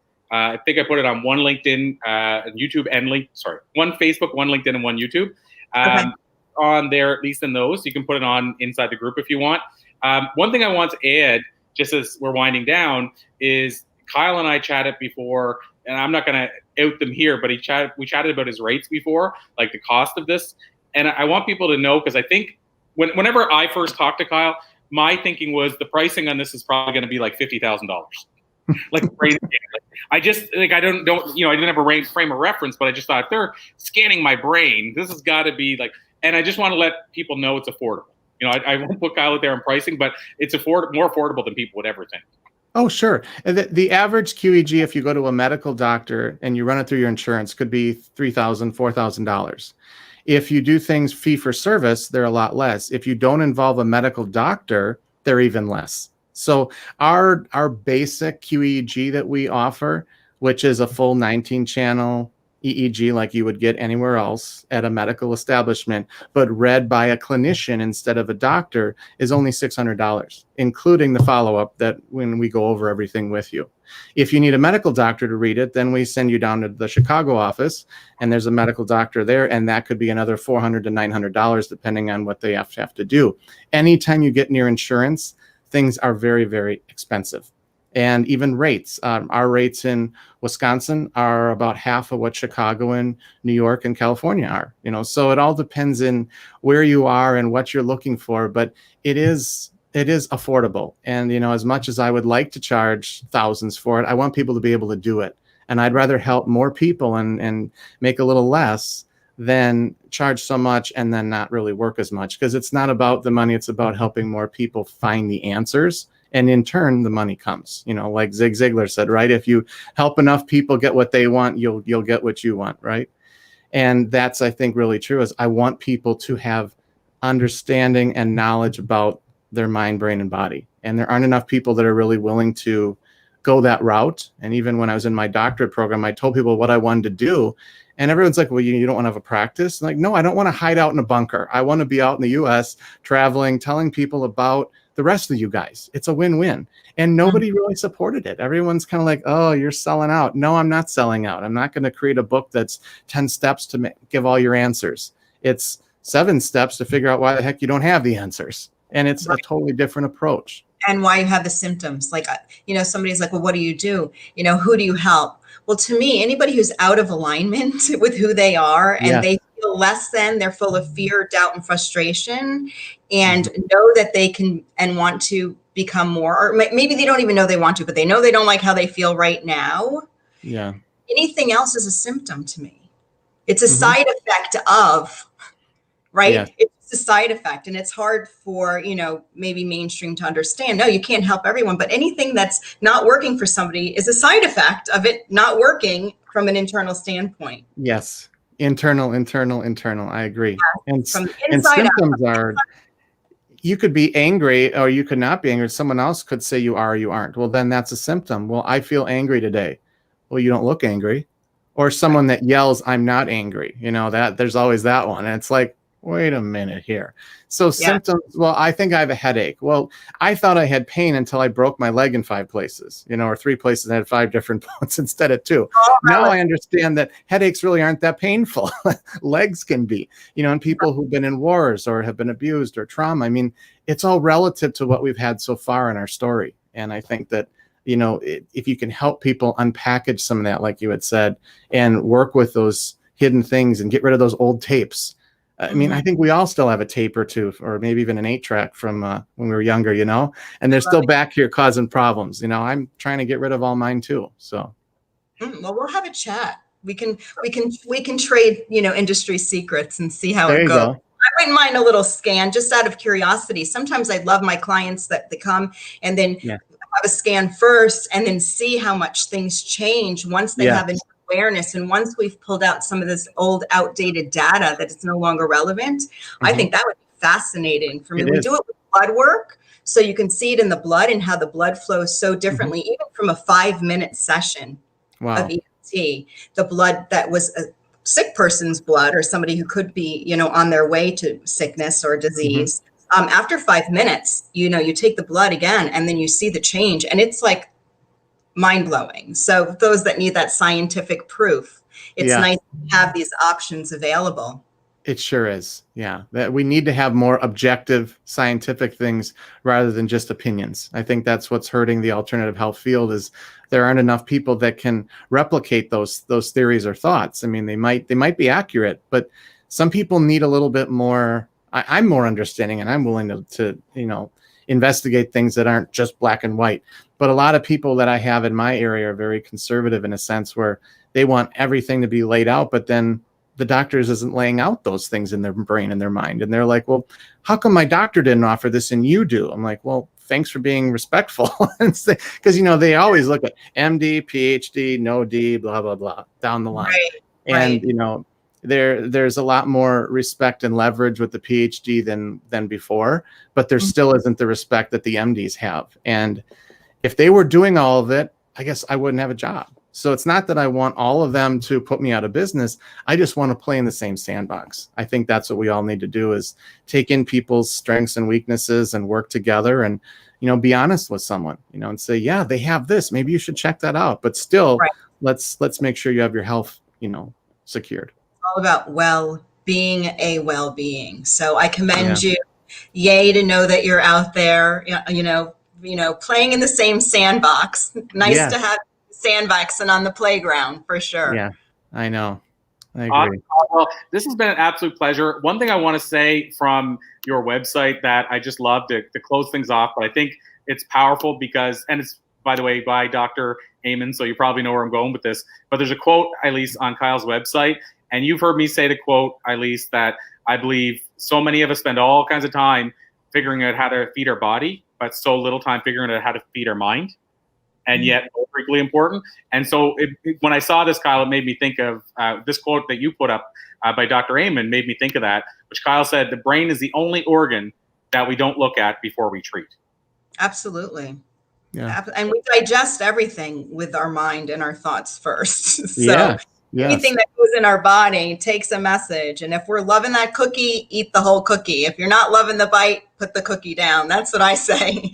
I like that. Well, here's Kyle, just before we let you run off, somebody, and I say somebody because in StreamYard, we talked about it before, it's the one where we can't see everybody's comments, like who made them, until you go look at the Facebook post. But they said, we're getting there. Science is coming to understand what the alternative medicine has known for years. So, take that for what it's worth. But interesting. Yes. And then somebody said, there to prove what alternative medicine knew. You know what I mean? So science is the proof that some people just need to see. We all learn differently. Some are verbal, some need to read it, some need to hands on. So it's understandable that there are all these different modalities and ways to be able to find the belief that works for you, right? And once you got the belief, it's really game on. Sure is. 100%. Well, Kyle, this has been an absolute pleasure. I knew it would be. I knew going into it. It'll also be a to be continued. We have Kyle speaking at our Harvard bLU Talks in the spring. So it's been a long time in the makings because the last time around he mentioned the situation with his leg. That sort of plagued him as he was ready to come and speak with us at Harvard the last time we ran the event. So I'm super stoked to see him take the stage. He's going to be involved in our bLU Talks podcast soon, I'm sure. And so I'll call it a to be continued, Kyle, because I know you're doing big things and we want to make sure we shine the light on that. So thank you for all the great work you're doing. Thank you. Thanks for having me. Nice to meet you and good to see you. 100%, my friend. We'll let you run to the backstage area and sign off. But like I said, it's to be continued. Don't be a stranger. And I'll circle back soon. All right. Talk to you soon. Bye-bye. Wow, so powerful. I mean, it's kind of neat because, and we're going to bring on our next guest right away because I want to make sure we maximize our time. But so neat, I think, at least to see yesterday talking about brain tapping, and now having the mind brain dude. And it's so neat how both of them work in similar fields, but neither one felt like they were repeating what the one said yesterday or the day before. Or the day after. Right. And, I feel like I have all these really cool dudes hanging out in the same sandbox as me. Who knew, and I love meeting new people who recognize that, when we talk about our thoughts, there's so much to that. A thought is not just a thought. There's so much attached to that thought. So, and how that affects who we are from conception too. So all I could say is your kids are really lucky to have you as a dad and Shelly as a mom, because all of these incredible seeds of thought, belief, and wisdom are going to, really cultivate and nurture these incredible beings as they grow. Oh, thank you so much. And the preconception thing you said yesterday, and Dr. Porter talked about yesterday as well. Like I said, I believe that Shelly was fully dialed into that when I told you that she was listening to meditation, having it right up against her belly. And I mean, I say that, she tried to make sure it wasn't like the phone, because it's not like you don't want to do the benefit of the meditation, but then if there is enough radiation in whatever the five, right. I mean, you got to try to balance it. But she would listen to meditation. She would listen to our friend Christine's music. In that case, she would just listen. It was actually a CD, if anybody still knows what that is. And she would listen to it near the belly. But my point is that she didn't think, okay, well, I have to wait until baby is born to start doing this. And it's your point. And the flip side holds true too. Careful what you say, because somebody's listening. Yeah, absolutely. Well, I thought you are first, but yeah. Well, I was blown away by what he said about how people, as they got older, were able to tell their parents what they said while they were in the womb. Yeah, Like, I'm not sure that I've tapped into that yet with myself, but I've seen clients who have tapped into some pretty incredible things once they were able to get, clear enough and, get back to that space that they were in when they I'm not were. either. Maybe next time around when we have more time, maybe tomorrow I'll talk about an experience I had with somebody who does, trying to remember the name of it, but she basically similar to Akashic Records like Emily does, Emily Harrison, but she goes back into your past and tries to get you to go to certain points and see what was hanging up with you there. And she did that with me for like an hour and a half. And I literally was remembering stuff from like when I was 3 that I consciously hadn't remembered ever. And I'll correct that. It was something that every like 6 years I would remember, oh, remember that weird dream I had when I was 3? But I never put any thought to it. And then she was able to bring it so that I actually dived into the thought further and explored it more to say, where did that thought come from? And whether you believe in past lives or not, was it from a past life? Anyway, it was a pretty cool experience. And I used to have gut problems. And for the most part, since then, they've been gone. And I think it's those moments that are game-changing moments. And I have a story to share with you about one of my very first clients. I will share it with you tomorrow. Remind me, because I'll be speaking tomorrow. I think I'm the middle speaker, right? What is that? 1:30 to, I don't even have it listed, but anyway, it starts at 1, whatever the second speaker is. So I want to share that story with this client because it applies to exactly what you're talking about. I call it the ice cream theory. So I remember the ice cream thing. Just say the ice cream man and I'll remember. Awesome stuff. Okay, so that's a good, I don't know if that, actually, I was going to say it's a good segue. I don't even know if that's a good segue to bring on our next guest. Just is a segue. So we're going to bring on our next guest, and it's interesting. I've been, my face has been in the virtual experience all day, so. Maybe we should move the banner. We'll figure it out next time. But anyway, it just made me think of it because right now I'm not in the virtual experience headspace. Now I'm going to be in a second. So I'm going to bring her on. And instead of doing a formalized bio, I think we're going to get her on and get to know her and maximize her time that way. I'd like to meet her. She sounds cool. She is super cool. So we have her on right now. I'm going to say, JuJu, do I add in your last name or is it just JuJu now? It really, if I had a choice in this place in reality that we think of it's real, which is not, it would be I am nothing. It would be, my name would be I am that I am, whatever it is in this moment. It would be absolutely blank because that's what we are. We are not our name. We are a blank. We are space. We are pure awareness. So if you had a choice, Corey, and I love you, and Alice, wow. So wonderful. Wow. Can I just say that you're an energy? That's what you are. You are a light. We are, and we are reflecting upon that because that's all there is. That's all there is to say. It's beyond thoughts. It's beyond the things that we have learned, the science. It's beyond because we are not all of that. And I just got me some goosebumps. So thank you. And you are enlightened. You are, and Corey, come on. Look at how we've met and look at the path, on the higher path where we are now. Look at the collaboration that brought us here. The Dr. Porter that I'm so close to, the enlightened beings in our lives, the juice.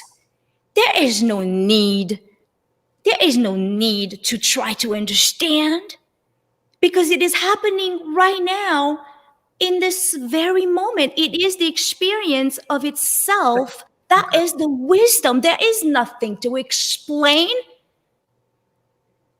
And that either you're conscious of it or you're not. There's only one problem in the world. Either you're conscious or you're unconscious. That's it. Once you wake up and exit to know what you are, you have no more problem. In fact, you are solving all of your problems, your relationship in business, your money, your loving, your sex life, whatever is happening, your pain. That is beyond the intellect. And this truth is beyond any beliefs that we are clogging to, that we are slave to, good or bad. Even a good belief is still an attachment. Understand that we are not our thoughts. We are not what we think we are. We are not this body. We are not this costume. And the I am in pain, the I am this, the I am that is only one I. There is no identification of Cote, the gender male, the Elise, the gender female, the white, the only way is to discover or investigate who you truly are. And all after that is sparks of the knowing after knowing of you, knowing what is. You don't have to understand. Agreed. And I just love being here with you. I watched you. I observed you. I sincerely love you and have tremendous respect for you, for all the speakers that you brought in, because they shared keys, tremendous keys that you have gave that with your own heart, with your own free, liberated mind. You shared it. You're not saying, go this and buy my shit and then learn and come see my people. No. No. You are what you are, and you are sharing this experience that is very important today in the midst of this nonsense, who's also a delusion of the mind, because there is no disease. There is only a disease of the mind. That's what we see with our eyes. There is nothing else. It does not exist, guys. Don't buy into the nonsense. Wake up. So I have to ask you a question based on that. Same, girl. When did you realize this, though? Because were you just naturally always, did you know this, or was this a discovery for you? I had initiation from birth. And at birth, I started remembering who I was. However, it took the initiation of tremendous suffering and dying from that ego. Tremendous experience in suffering, even death, physical death, not once but twice, then spiritual death, because we also have a spiritual death to go through, and it's very uncomfortable. We cannot wake up in comfort, guys. It's not gonna happen. The mumbo jumbo of traditions or circling or all these things is great to celebrate, but it's not going to wake us up. The pain and the tradition, the pain that I personally went through, the trauma, all of this, I woke up before this happened. So when this happened, it's very tricky what I'm trying to explain, because there's no intellect here. When the trauma happened, I realized the gift that was the trauma, to the point that I welcome almost the trauma, to think of it is as my guru, my teacher. And each initiation, each trauma, I was investigating, what are we? What am I? Am I this suffering? Am I this pain? Am I this mind? When I died from this all limited belief that was brought in from my poor mother. You know, we all have either a poor mother or poor father. We have some poor somebody out there that is feeding you on this negative nonsense into your program. That's it. Our job is to enroll and to now start to wake up from that. Every experiences, to answer you, Corey, got me closer to my true nature.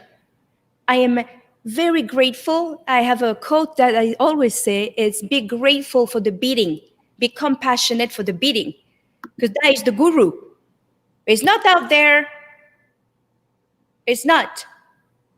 It happens always. But we have to see the opportunity. It's the little crack, and it cracks, and then it's there. There is no words to describe because it hasn't been in dictionary. You can't describe enlightenment. If you say you're enlightened, you're certainly not. It's all this being manifested in this supreme reality of God consciousness, all is. Mm-hmm. You can see it. Once you know that of who you are, you see it. And then everyone you meet, and I listen, Corey, you do it too, because Corey, I gazed into your eyes for a few minutes, and I know who you are, and I saw it. At least I hear you, and I hear you, and I see you. Oh, You understand me? Yes, I do. Can I just tell you the fact that you use those words? That's the magic. Girl, More than you even know. girl. I was medical intuitive by the age of 5. Put my hand on my grandma, heal my grandma. Okay? We have to talk. No, it's a more curse. It's a curse. It was a curse. Oh, you don't have to tell me. I don't do it anymore because I used to pick up it all. Yeah. So, I grew up in the Sixth Sense, the movie. I see freaking everything. I see beyond the walls. But that was a curse for a long time because I'm thinking, well, I can't go to school because of it. I couldn't write, I couldn't read because I have autism. Because when you are like this, Ailis, and you know it, you have problems growing up. You have autism, you have whatever. I have what we call synesthesia. Synesthesia, okay? And synesthesia is... I don't know what that is. What is that? It's a dyslexia in steroid. Okay, so let's see, I'm looking at you right now. Okay. And let's say I'm seeing thoughts around you. Actual thought forms.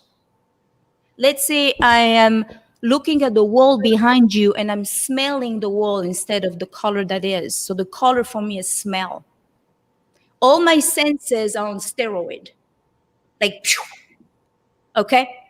So when I come to somebody, I don't see somebody with the cover up. I see who they are. Their true self, their soul, they're who they are, their consciousness, and all of their program. My job is to take the sword and cut their head off. Okay? So they can enlighten from within. And Chop away, girl. Chop away. Chop. Chop away. Chop away. And know that you are already enlightened. You don't need to go around in circle and that. No. Pause, be, and know that you are enlightened. That is your purpose. Wow, you nailed it. So right on. I adore you. I love you. Right now. I've Corey. been watching you and I love you. You're my sister. You're my family. You are me. Where have you been, girl? Where have you been? That's what I feel like. Wow, you're here. Yay. Corey, you are a magnet for the most incredible energy and beings. You attract. Like all of these people that are showing up in your life. It's gift. It's gift. It's gifted with this magnet, which is the outside all of the headspace. It's a heart space. That's where it is. If you want to be, if you're an entrepreneur out there, you want to be successful, heart space. Heart space. You can understand things as you go, but get in the core of who you are. And this is where it all happens. Look, you want to manifest something, you don't need to manifest something that already has happened. Come on, guys. Wake up. I'm going to meditate for 5 hours and try to... But all the noise, come on. It's already there. But where are you? Are you here when it's happening? Or are you in the past chasing? Or are you holding on to something because you're craving so much, because you're so scared of losing something? Wake up. Be the union of opposite. There is no bad or good. It's this. Mm-hmm. You can heal. Elise Correa, you know this. Science is a beautiful thing. But you can also heal, radical healing. Once you find out you're not the body, you're not the mind, you're not your thoughts. Yep. But we're going on circle. Get to the core of what you are made of. The cosmic awareness, the wisdom, the library of heaven that you have ends all the time. Ask me anything, I will answer. Because it's always in the field of consciousness. Do you want to know how I read the book? Here. Done.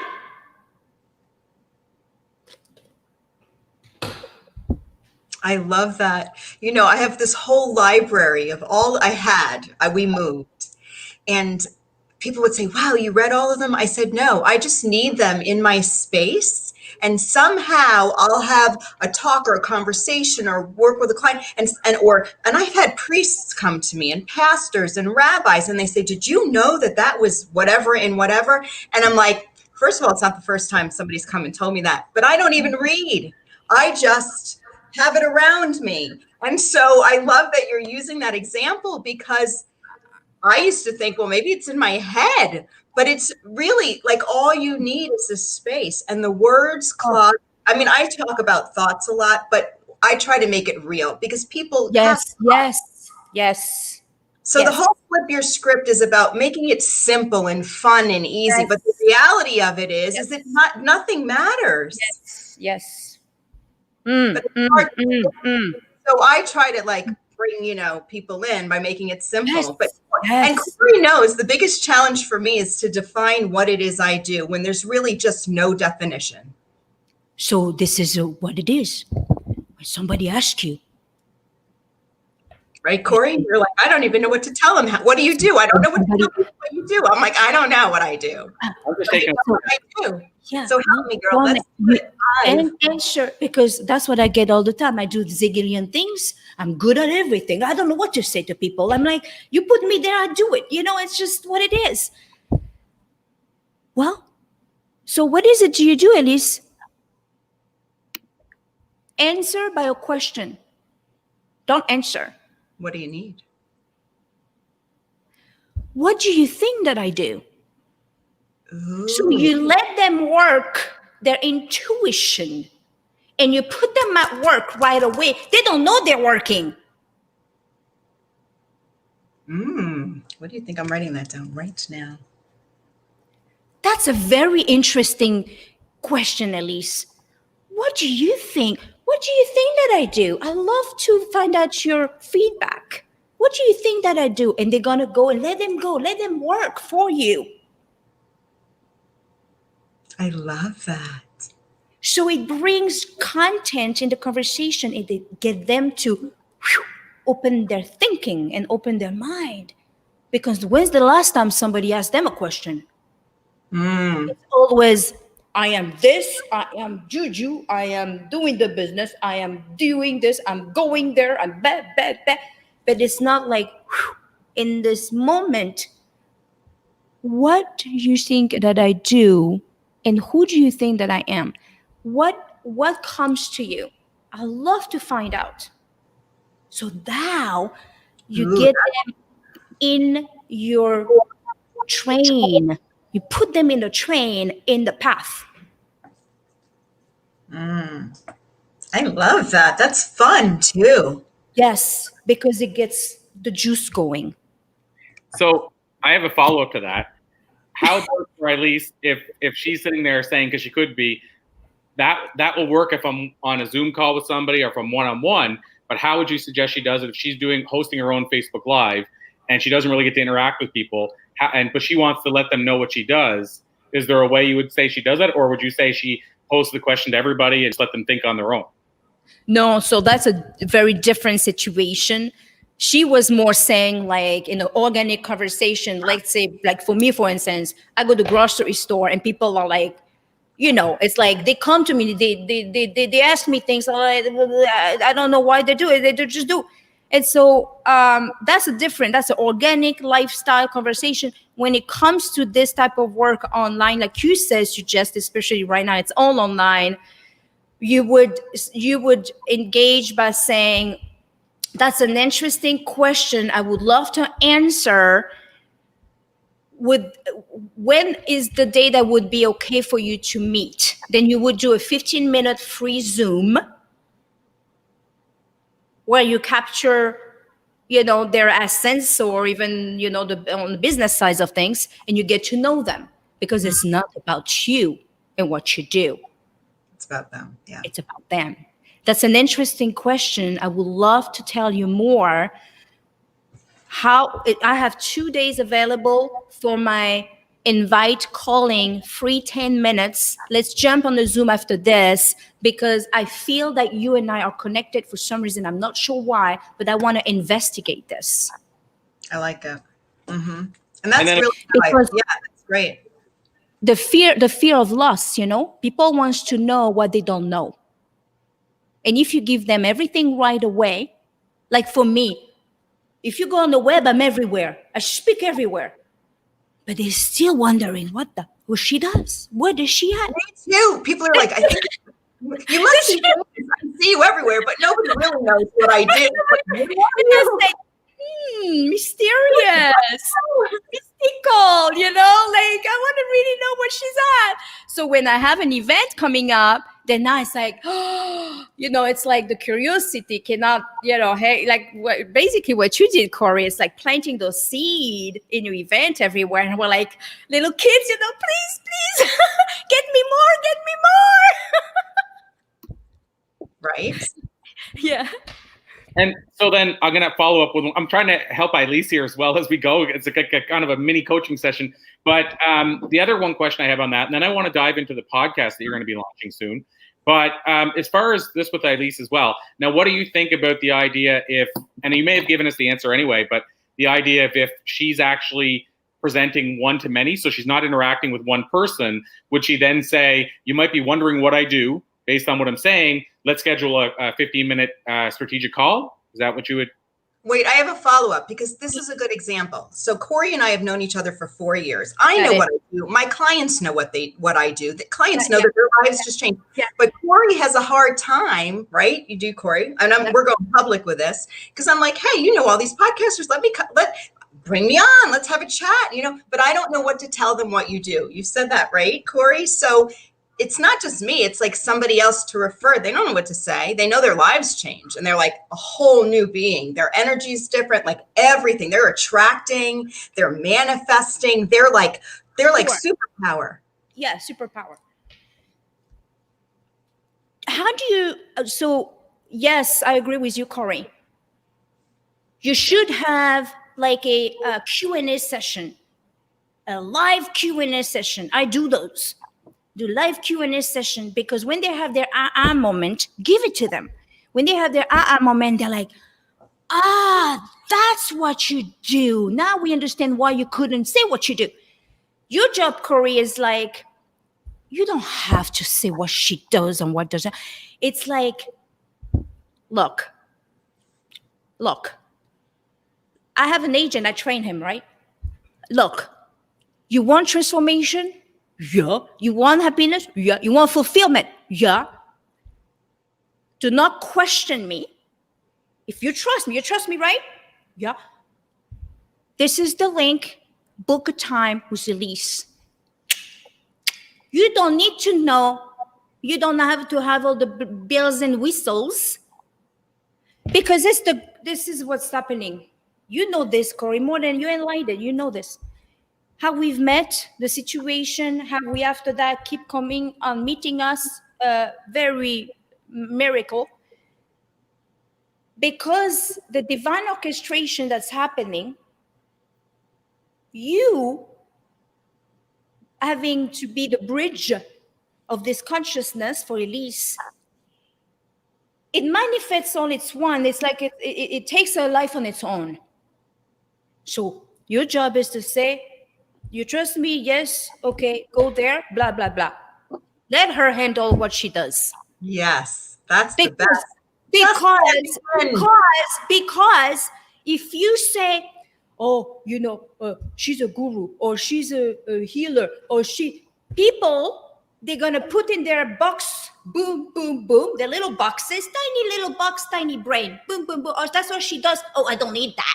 What she does, I already have that. Or enlightenment, well, I'm already enlightened. Or yoga, I already do yoga. You're gonna put her into a box. She doesn't fit in boxes because she cannot be contained nor defined. So now, forgive me, but I'm going to be the devil's advocate. Pressure, Corey. I'm walking this through, and I so completely agree.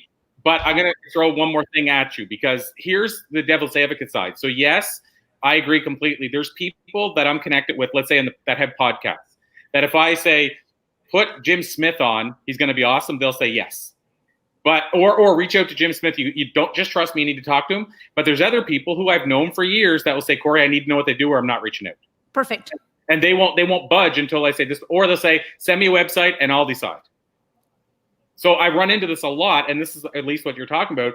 I'd say 70% of the people say, I need to know exactly what she does for people, or I can't book her. This is what you do then. I run into the same problem because we are multidimensional being. We cannot fit anywhere.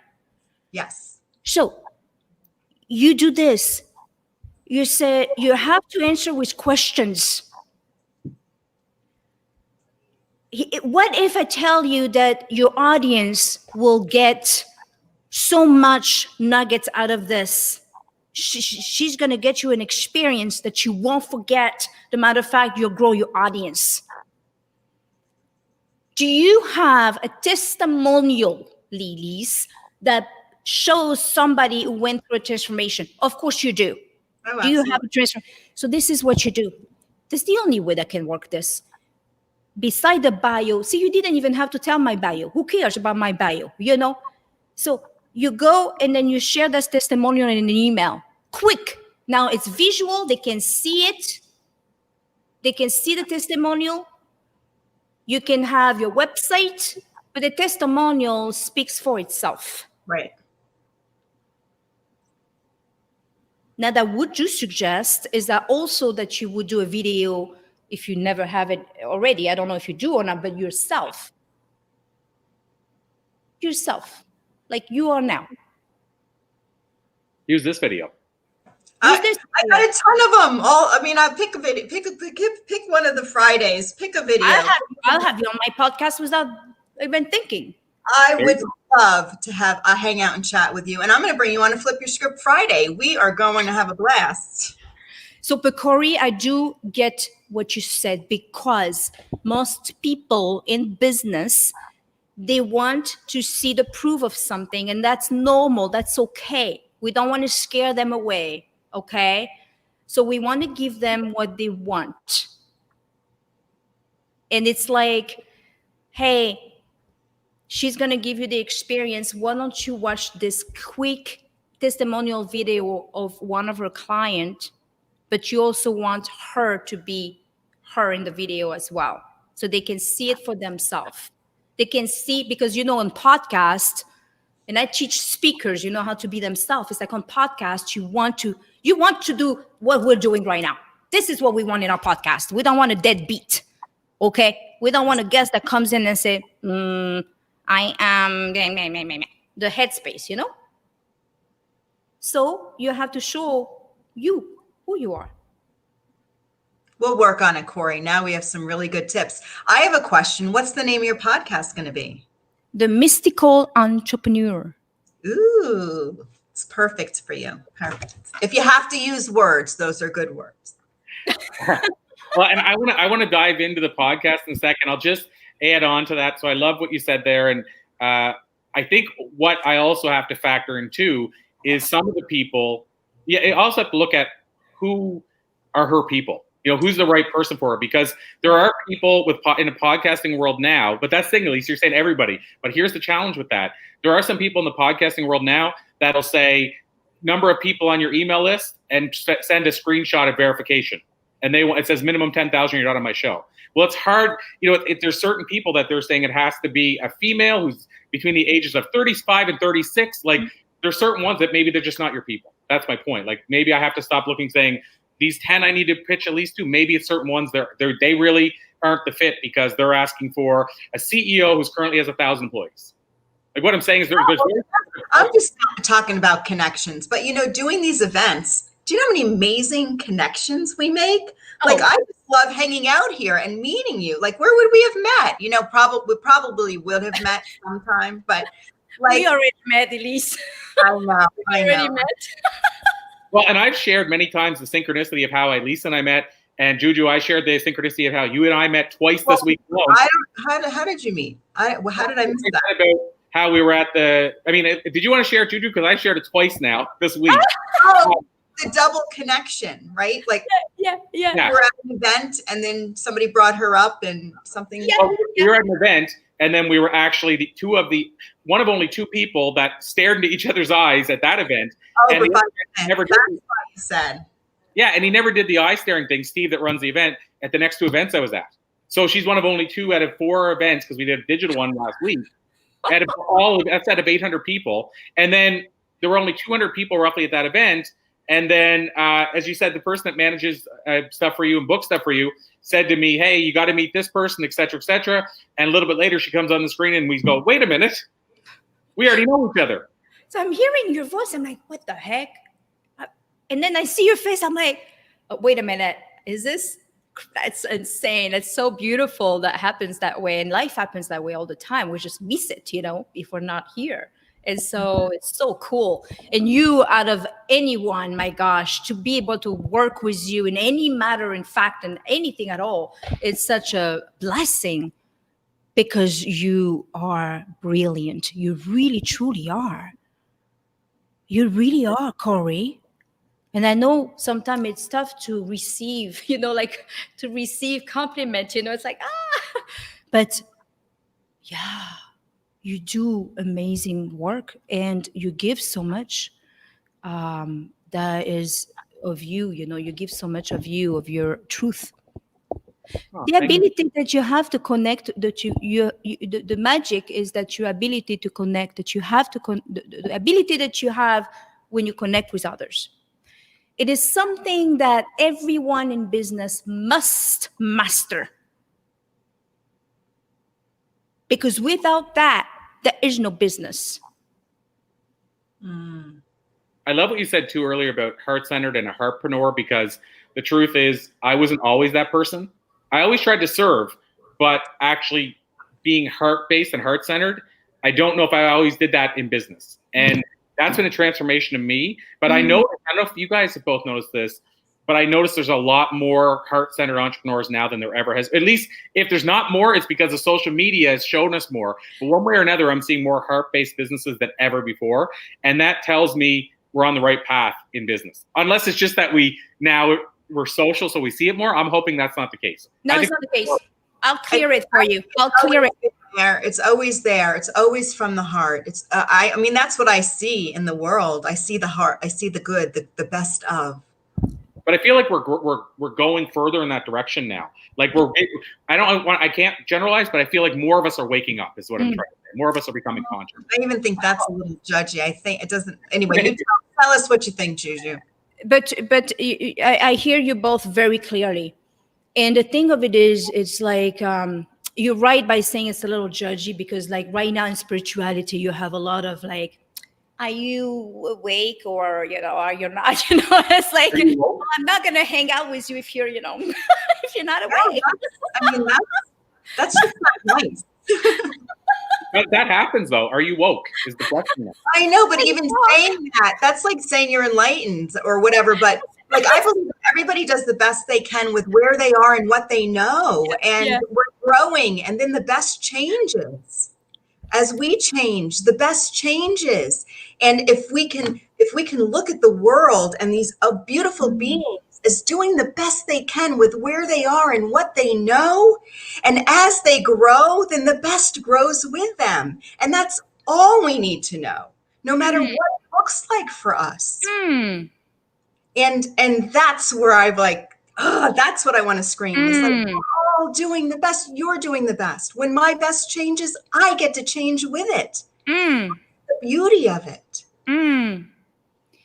So the woke, not woke, that just taints it all.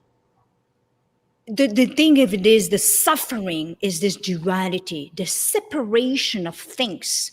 This is good, this is awake, this is not awake, this is spiritual, this is not spiritual. That is the wrong vision. Wrong vision. The fact of it is, there's oneness of it all. In that we are one with each other, we're one. There is only one consciousness. There is no separation of things. The matter of fact, Corey, when you suffer, I suffer. When you're happy, I'm happy. That's how it goes. So when we're helping people, is to meet them where they are with compassion, because we know who they are beneath the mask and the, hurt and the pain and the whatever they're dealing with. As they can. The thing of it is, for me, I see that there's nothing. This is a little outside there, okay? When I meet people, I see, and they see the light, and I see that there's nothing to fix. That is such a miracle, to be able to see this and to tell them, but there is nothing wrong with you. What do you think that you all have been loved, that you are loved? That's the miss. That's the trigger, is to love yourself. When you're alone, find blessing in being quietude, be in love with quietude, and listen to the bird. It's all there. It's always been there. And so you take one day at a time, and you try to help people in the path that they're in, because there is no judgment. The path they're in, it's another river, and it goes to the ocean, So all beliefs, all path end up in that one ocean. There's nothing to judge, and there's certainly nothing to fear. There's nothing to fear. When you know who you are, you lose the fear of death. Therefore, everything shines upon, and there's nothing to fear.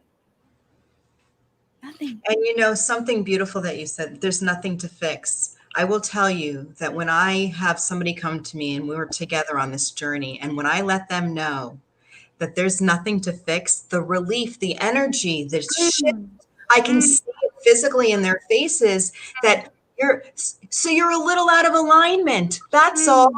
It's about getting back into alignment. And there's a relief. We walk around and we're told that and can you imagine how hard that is to feel like you need to be fixed and you don't know what to do?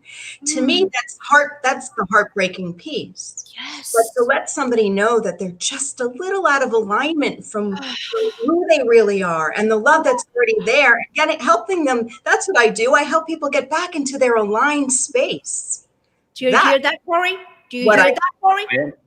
And it doesn't have to do with business, and it doesn't have to do with weight, and it doesn't have to do with any goal that somebody's setting. It's about being who they want to be now. If you are. So there you go. See, I have a guitar. I've been playing. I tell people, I said, I got out of my mom's butt with a guitar, my ass, and a luggage. By the time I was 3 with diapers, I wanted to leave. You understand? So this guitar, it's a guitar. I play it. Okay, it's playing. Okay, it's in alignment. We're not any different in this instrument. I love that. I'm not the guitar. I'm playing the guitar. I'm not the guitar. Okay? Sometimes we think we're not in alignment, but we are. It takes someone like Elise to remind them the recall of who they are, that they already are in alignment. They've just forgotten that they have this instrument, which is your body. And they haven't paid attention to the pain, paying attention inward now. That's the pain. So you bring a relief. You relief. That's what it's all about. And you can see the relief. It's the relief. And they're able to play their instrument. And they remember. Maybe that's why you continued your guitar playing, Corey, because that's an aligned space to be able to play like that. There's your answer, Corey. Absolutely. You asked, and here she is with your answer. I got my answer. And so, JuJu, I got to ask you as we start to wind down, but I want to ask you this question. What for somebody that's just starting on the journey, like you said, we don't judge where they're at. We meet them where they're at. But for some people, if I was like, and I get it, I know it's judging when I say this, but I'm just looking at, they're nowhere near where you're at yet in their understanding of letting go and not being attached. Are there a few resources or places you'd send them where you can't be with them every day? Is there things, a book you'd say you need to read this book or something you need to listen to? I mean, your podcast is coming up, but is there any place you could help a person get started? Things like that. Things like that. Things like that. That's real and now in a moment. Things like that. But you got to be here. You got to be here. If you're not here, you're going to miss it. Things like that. Because it's not in the lingering of going through it works. It helps to go to a 5-day conference, or why not? Yeah, I can teach them. I can take them all these things. But what is that going to do if they're not able to have the direct experience of this transmission that we just did today? It's all the experience. It must be transmitted in order to be integrated. And I know we got to go. But the only thing that I could tell you, yes, I can send you to my website. You can check it out and do whatever you want. I tell people, if you really want to know, you'll find me. You're not stupid. If you, after 30 years old, you're not stupid. You're pretty smart. You'll find me. If you really want to know, you'll find me. Go to my website, connect with me. We're here on Facebook, whatever. But this is the thing. Find some space and quietude. Away from the intellect, away from the trying to learn and understand anything. Find quietude. I don't care if it's 3 minutes a day. Find a quietude. You sit down, you close your eyes, and there is nothing to do. Just that, to be present with yourself. That's it. Be still as much as you can. Close your eyes. I'm not going to give you breathing exercise and all this stuff. I'm going to tell you, find quietude. And one day you go deeper and deeper in the core of what you are. Then you can go and celebrate the rest and be part of the worldly activities, of course. But find that time. Find it. Get it. Commit to your investigation to who you are. So now that you said you're not going to say go to this website or go to that, are we okay to say that they should check out your podcast whenever it comes out, though? So my podcast, The Mystical Entrepreneur. We'll have Corey as a guest. We have Elise. We'll have Dr. Porter. We'll have the sharks from Shark Tank. We'll have amazing guests that they all have superpowers and they want to talk about who they are, not what they do. There's a big difference. Who is Barbara Corcoran? Who she really is? What made her decide to succeed? I want this. I want the raw version of everyone. Those are always my questions, Corey. I'm always like, so how'd you get started and what inspired you? Corey's asking like the questions of like, okay, what are the steps? I'm like, no, but who are you? You know? That's why we work so good together, Corey, because I'm always like, okay, and where are you now? Oh, you're in Wisconsin. So is my son. You know, like I love the connections, making the connect. Like I want to know, where are you right now? In the physical. Yeah, are you in the state? Like, where are you? Like, where's your right now? I'm in Phoenix, Arizona. Oh, Phoenix. I love Phoenix. Come and visit, girl. Come. I will. We just RV'd. We did a year, my fiance and I, and we did. Arizona is the most incredible state, from Bisbee to Sedona. Oh yeah. I do retreat in Sedona. My business is retreat centered around transformational retreat, all the way for executive to all walks of life. We do gatherings at Sangha. We do Q&As gathering in here, like where you are in the moment, like what we're doing now. So transmission. Yes. The podcast. We spent Christmas at Cathedral Rock. Oh, beautiful. It was an amazing Christmas. We were in Cottonwood. We hung out at the RV park in Cottonwood. We went to do you go to Arcosanti? Have you been to when you go to Sedona, Arcosanti is maybe a half hour on the way from Phoenix to it, and it's are you familiar? Tell me. It's an arcology. It's an incredible. The architect worked with Frank Lloyd Wright. He was an Italian architect. Yes, okay, of course. And he builds these incredible communities on the side of the basin. Of course. I'm sorry. Of course. Yes, I know very well. I'm silly. Yes. I was like, what? Yes, girl. Oh my God, what an amazing space. We will go back and stay there. You can actually stay on the property. Oh, yes. And you can host retreats there. That energy, I mean, we went to the vortexes, but the energy in Arcosanti was beyond anything it is that I've experienced. It's beautiful. I do movies. I'm in the media, but I also do movies, music. I do devotional music, the downloads. I put everything on music. So there it is. Frank Chankwitz. We did a movie with him about a couple of months ago in Prescott that we were guest on. Oh, Prescott's right there. And so Jerome, have you been to Jerome?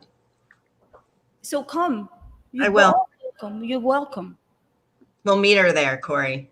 Absolutely. Pick up your when they let you out of your country. We'll come pick up your kids and we'll go. Absolutely. Well, and so I mean, like you said, people will find out this anyway, perhaps. But when you mentioned the retreats, do you have any coming up, or is it? Yeah, so I'm putting a retreat for Sedona in January, and I will have the link soon. I'll give you the website. It's simple. It's biztuition.com. biztuition.com, biztuition.com. And you can find there is plenty of pages there to look for. I'm doing a lot of different things live and stuff like that. Summits that you'll all both be invited. I hope so that you would want to come and be speakers. But yeah, biztuition.com is probably the easiest way to go. And the mysticalentrepreneur.com, just build the website and trademark. That's something that I will talk about, right? In the because there's so much to talk about the podcast. I love podcasts. I think it's such an incredible way to share your message. And just makes so much sense. Well, we can rip this into a podcast, so you can have this and share it on your podcast. You can take a section out. So StreamYard lets you actually rip the audio. So all of these lives that we've done are all podcast ready. Once we're done streaming. So you'll have something now to add. Incredible. Yes. And to what JuJu was talking about, just as we bring things to a close, I got to mention this. She's got, and at least you don't probably even know this, so you're gonna have to tune in and check it out. Okay. But we have JuJu on our upcoming Blue Talks Amplify Your Message event, which takes place at the end of the month, 28th to the October 2nd, and she's going to be on. Actually, I think she's the last presenter on October 2nd, the last day of the event, and it's the podcasting day. So she's going to be talking about her experience launching a podcast. Oh, that's awesome! So I'm super stoked for that because. I love the idea of having somebody on when they're just at the start of a podcast, because usually you're always bringing people on that have been doing it for 10 years, but maybe, just maybe, sometimes there's things they forgot, or they left some habits that, like when I first started, there's things I was doing that I don't do now that I probably should be doing. And so I think when you're just new and fresh to it, I think people that haven't started one yet can learn a lot from somebody who's just going through the process. So I love I think it's awesome, but I have to share something with you, JuJu. There's something called video casting as well. And your presence and the energy that you bring to the screen is beyond your audio. So I would recommend, it's a message that I have for you, to think about video casting as well, using something like StreamYard. And then you can rip the audio and put that on your podcast. But then we get to see you. Then we get to be in your presence as well as listening. So that's a message for you. And you know how much I love you. We can chat after. Please. I can help you with the details of it, because don't you agree, Corey? Her presence is so magnetic and majestic. And I feel like you would be doing the world an injustice by hiding behind the scenes on a mic. I agree with you completely. I don't want to pull away from your podcast thing, Corey, but video casting is a great compliment. The key words you said there, at least, are compliment. So I would agree, JuJu, that you should do it as a podcast, because that medium is so much bigger right now than everything else. It's growing so much faster, but having the video cast is only going to help you. It's repurposing. You're going to have a video version of it, and then you take the audio, so you can get it on two platforms. Do think podcast, but you're just doing it live. Like you and I'd be hanging out. So Script Fridays that I do are half-hour little live streams, and I rip all of them. And now I have a library that when I'm ready to start a podcast, I already have my interviews. Yeah, that's but beautiful. I got to be live. And then not only that, you have all your video casts that you can also share. Oh, absolutely. So is the Zoom, and that's a different question, but is the Zoom, and I'm talking to you as the expert, Corey, is the Zoom then the same thing? Because I was going to do the Zoom video. So StreamYard's probably. Okay. So, the Zoom is here. So here's your answer to your question. The Zoom is the same thing Elise is talking about, except Zoom so far, and I mean, maybe I changed this as we're talking right now, but Zoom is not podcast ready. You have to then just convert you have to do an extra step. So what Elise is saying is, if you use this, then it's already done for you. You just take the audio and you're done. And see, you have an overlay, which is in Corey's face, but you can create banners and you can get very professional with StreamYard right now. And I'm not pitching StreamYard over another, but what I found in my experience from working with clients, from doing groups, that StreamYard is the most user-friendly and also the most producer-friendly. Wouldn't you agree, Corey, right now? I mean, for what we're doing, it's giving you multi-platform options to share. Yeah. So my answer would be, first of all, just like we said, if you bear in mind, if you do it this way, it's going to save you a big step because it's already going to be ready. Whereas Zoom, you're probably going to have to use a converter to change the video to the audio. But the other thing it feels like, and again, this could change as we're talking, these things change so quick. But one thing that's really neat about StreamYard is you can stream it to LinkedIn Live if you're set up for LinkedIn Live, YouTube, and then multiple Facebook platforms, where I find Zoom so far makes you choose between. Awesome. Whereas StreamYard just says you can go to everywhere. Exactly. So Perfect. look at the two of them. Yeah, and I'll be happy to chat with you about what I've discovered with StreamYard and video casting. I'll be happy to meet you. It doesn't matter if we stand here and not talk. I'll be happy with that too. Okay, right back at you, girl. Right back at you. My gosh. Well, JuJu, this has been an absolute pleasure. I knew it would be. And like I said, this is not the end. It's a to be continued. We're going to have you on. I mean, literally, we're just over 2 weeks away. We're going to have you on talking podcasting, a totally different experience. But this has been an absolute pleasure. I thank you. I adore you. I appreciate you. You are such a light. I know we all are, but you are such a light. Thank you for being who you are. Wait, we can't let her go yet. I have to ask you one more question. So we ask all of our amazing, beautiful guests. So the concept of a mind seed is, and I know that thoughts and beliefs and are whatever, but right now we're dealing with thoughts. So just, hang in. We pull the thought weeds. We have all these old weeds of beliefs and thoughts. And what I like to do is I like to help people plant a mind seed in their fertile mind that they want to grow in a life they love and love themselves in. So if you could share a mind seed with our viewers that they could plant in their mind, in their fertile, beautiful brain right now and in their life, what seed would you share with our guests?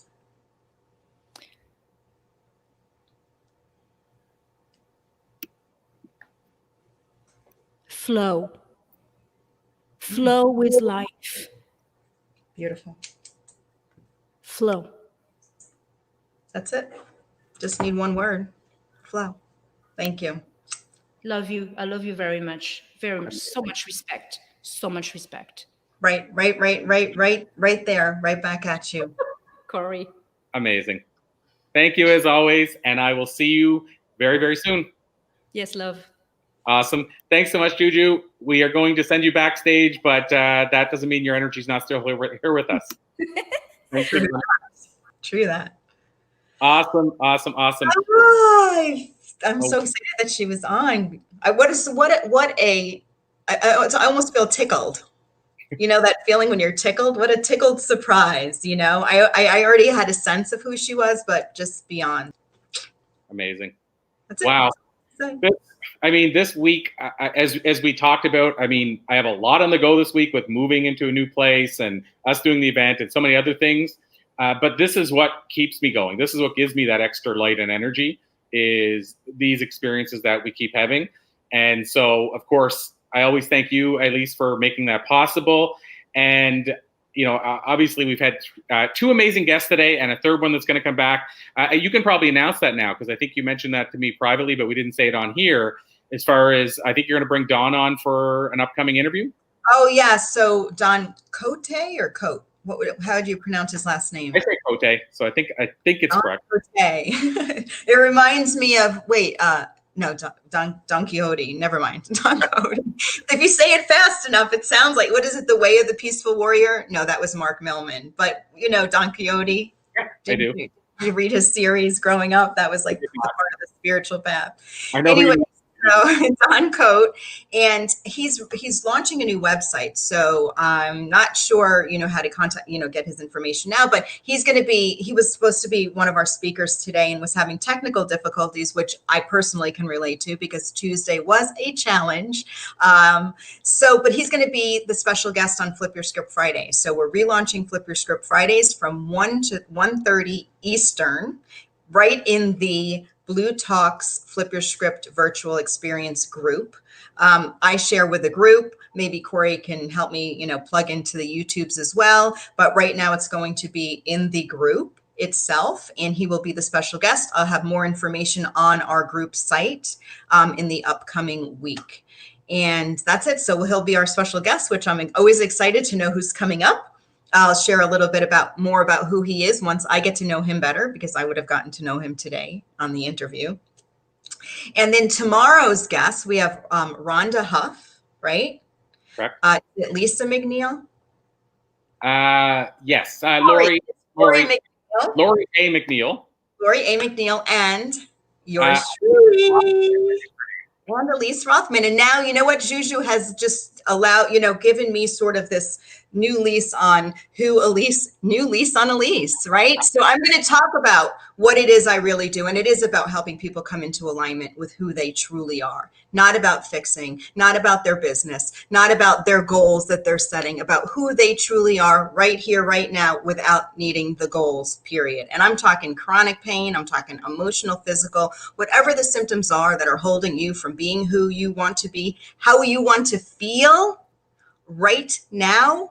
Goals don't matter. And I know that's contrary to everything that we talk about, but the truth of the matter is that when you can get connected and in alignment with who you are and how you want to feel now, everything else will show up.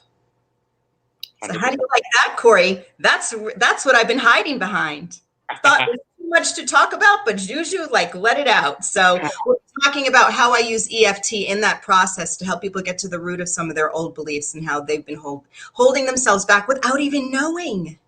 It's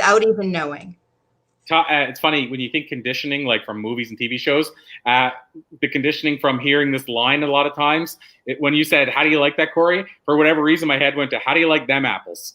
I don't know if you know what movie that's from. That's a little trivia for the day. Do you know what movie that's from? Wait, how do you like them apples? No, I'm not. Do you like apples? What? Yes. He said, do you like apples? And the guy says, yeah, why, whatever. And he goes, well, I got her number. How do you like them apples? It's from Good Will Hunting. Matt Damon. Didn't you bring Matt Damon up before? He came up in some other conversation that I was having with someone recently, but yeah. I don't think it was me, but how do you like them apples, Corey? Yeah, how do you like them? And watch out, world. He said it almost like exactly how he delivers the line. So that's what popped into my head. So awesome stuff. So Elise, this has been an absolute pleasure. We'll say goodbye today, not goodbye forever. Of course, we're going to be back tomorrow. See you later, Gator. Yeah, see you later, Gator. With Blue Talks, all you really need to know is bluetalks.com. I talk about the YouTube site and the podcast. / is the experience on there if people want to put their email in, because there's one thing to join the group. The other thing is to go on to the bluetalks.com / experience, put your email in, and then you will be invited to all the upcoming events. And I'm going to have Corey start sending out the Flip Your Script Friday events as well, because you have, I'll just put you to work because you don't have enough to do, but you have all the emails. So I'll allow you to share who the upcoming guests are and invite people to come and join us on Fridays. And every Friday, you're going to get an amazing mind seed from our special guests. We're going to talk about the seeds of success that they've planted in their lives. I mean, it's just great stuff. And we just hang out and chat. Love comments. I'd love to bring people on too. So we'll see how that goes. We're going to try to expand the platform a little as well. 100%. So as you heard it here first, go to bluetalks.com / experience. And if you jump in there, you'll know about everything coming up. Now, exactly. They would have known everything except for Flip Your Script Friday, but now they're going to know about that too. So they'll know about everything coming up. So Eileen, always a pleasure. I thank you. I thank all our guests. I thank everybody that tuned in. I'm going to run right now myself to go continue moving our house. That's been every day. And actually tonight I'm watching my son Sebastian so my girlfriend can go out with some friends after moving for a few days. And I will say, I never ever say the word babysit. I learned, you're not for babysitting your own child. Exactly. So, but I know what you're going through, because the last event I was moving. So I'm right there with you. Glad it's you, not me. I wish you all the ease and grace in the final bits of the process, and enjoy your evening with your son. 100%. Enjoy your evening as well, Elise. Everybody else, thank you for tuning in. We will see you same time tomorrow, same bat channel. Thank you again, everybody, and have a magical evening. I will talk to you tomorrow, and so will Elise. Bye, everybody.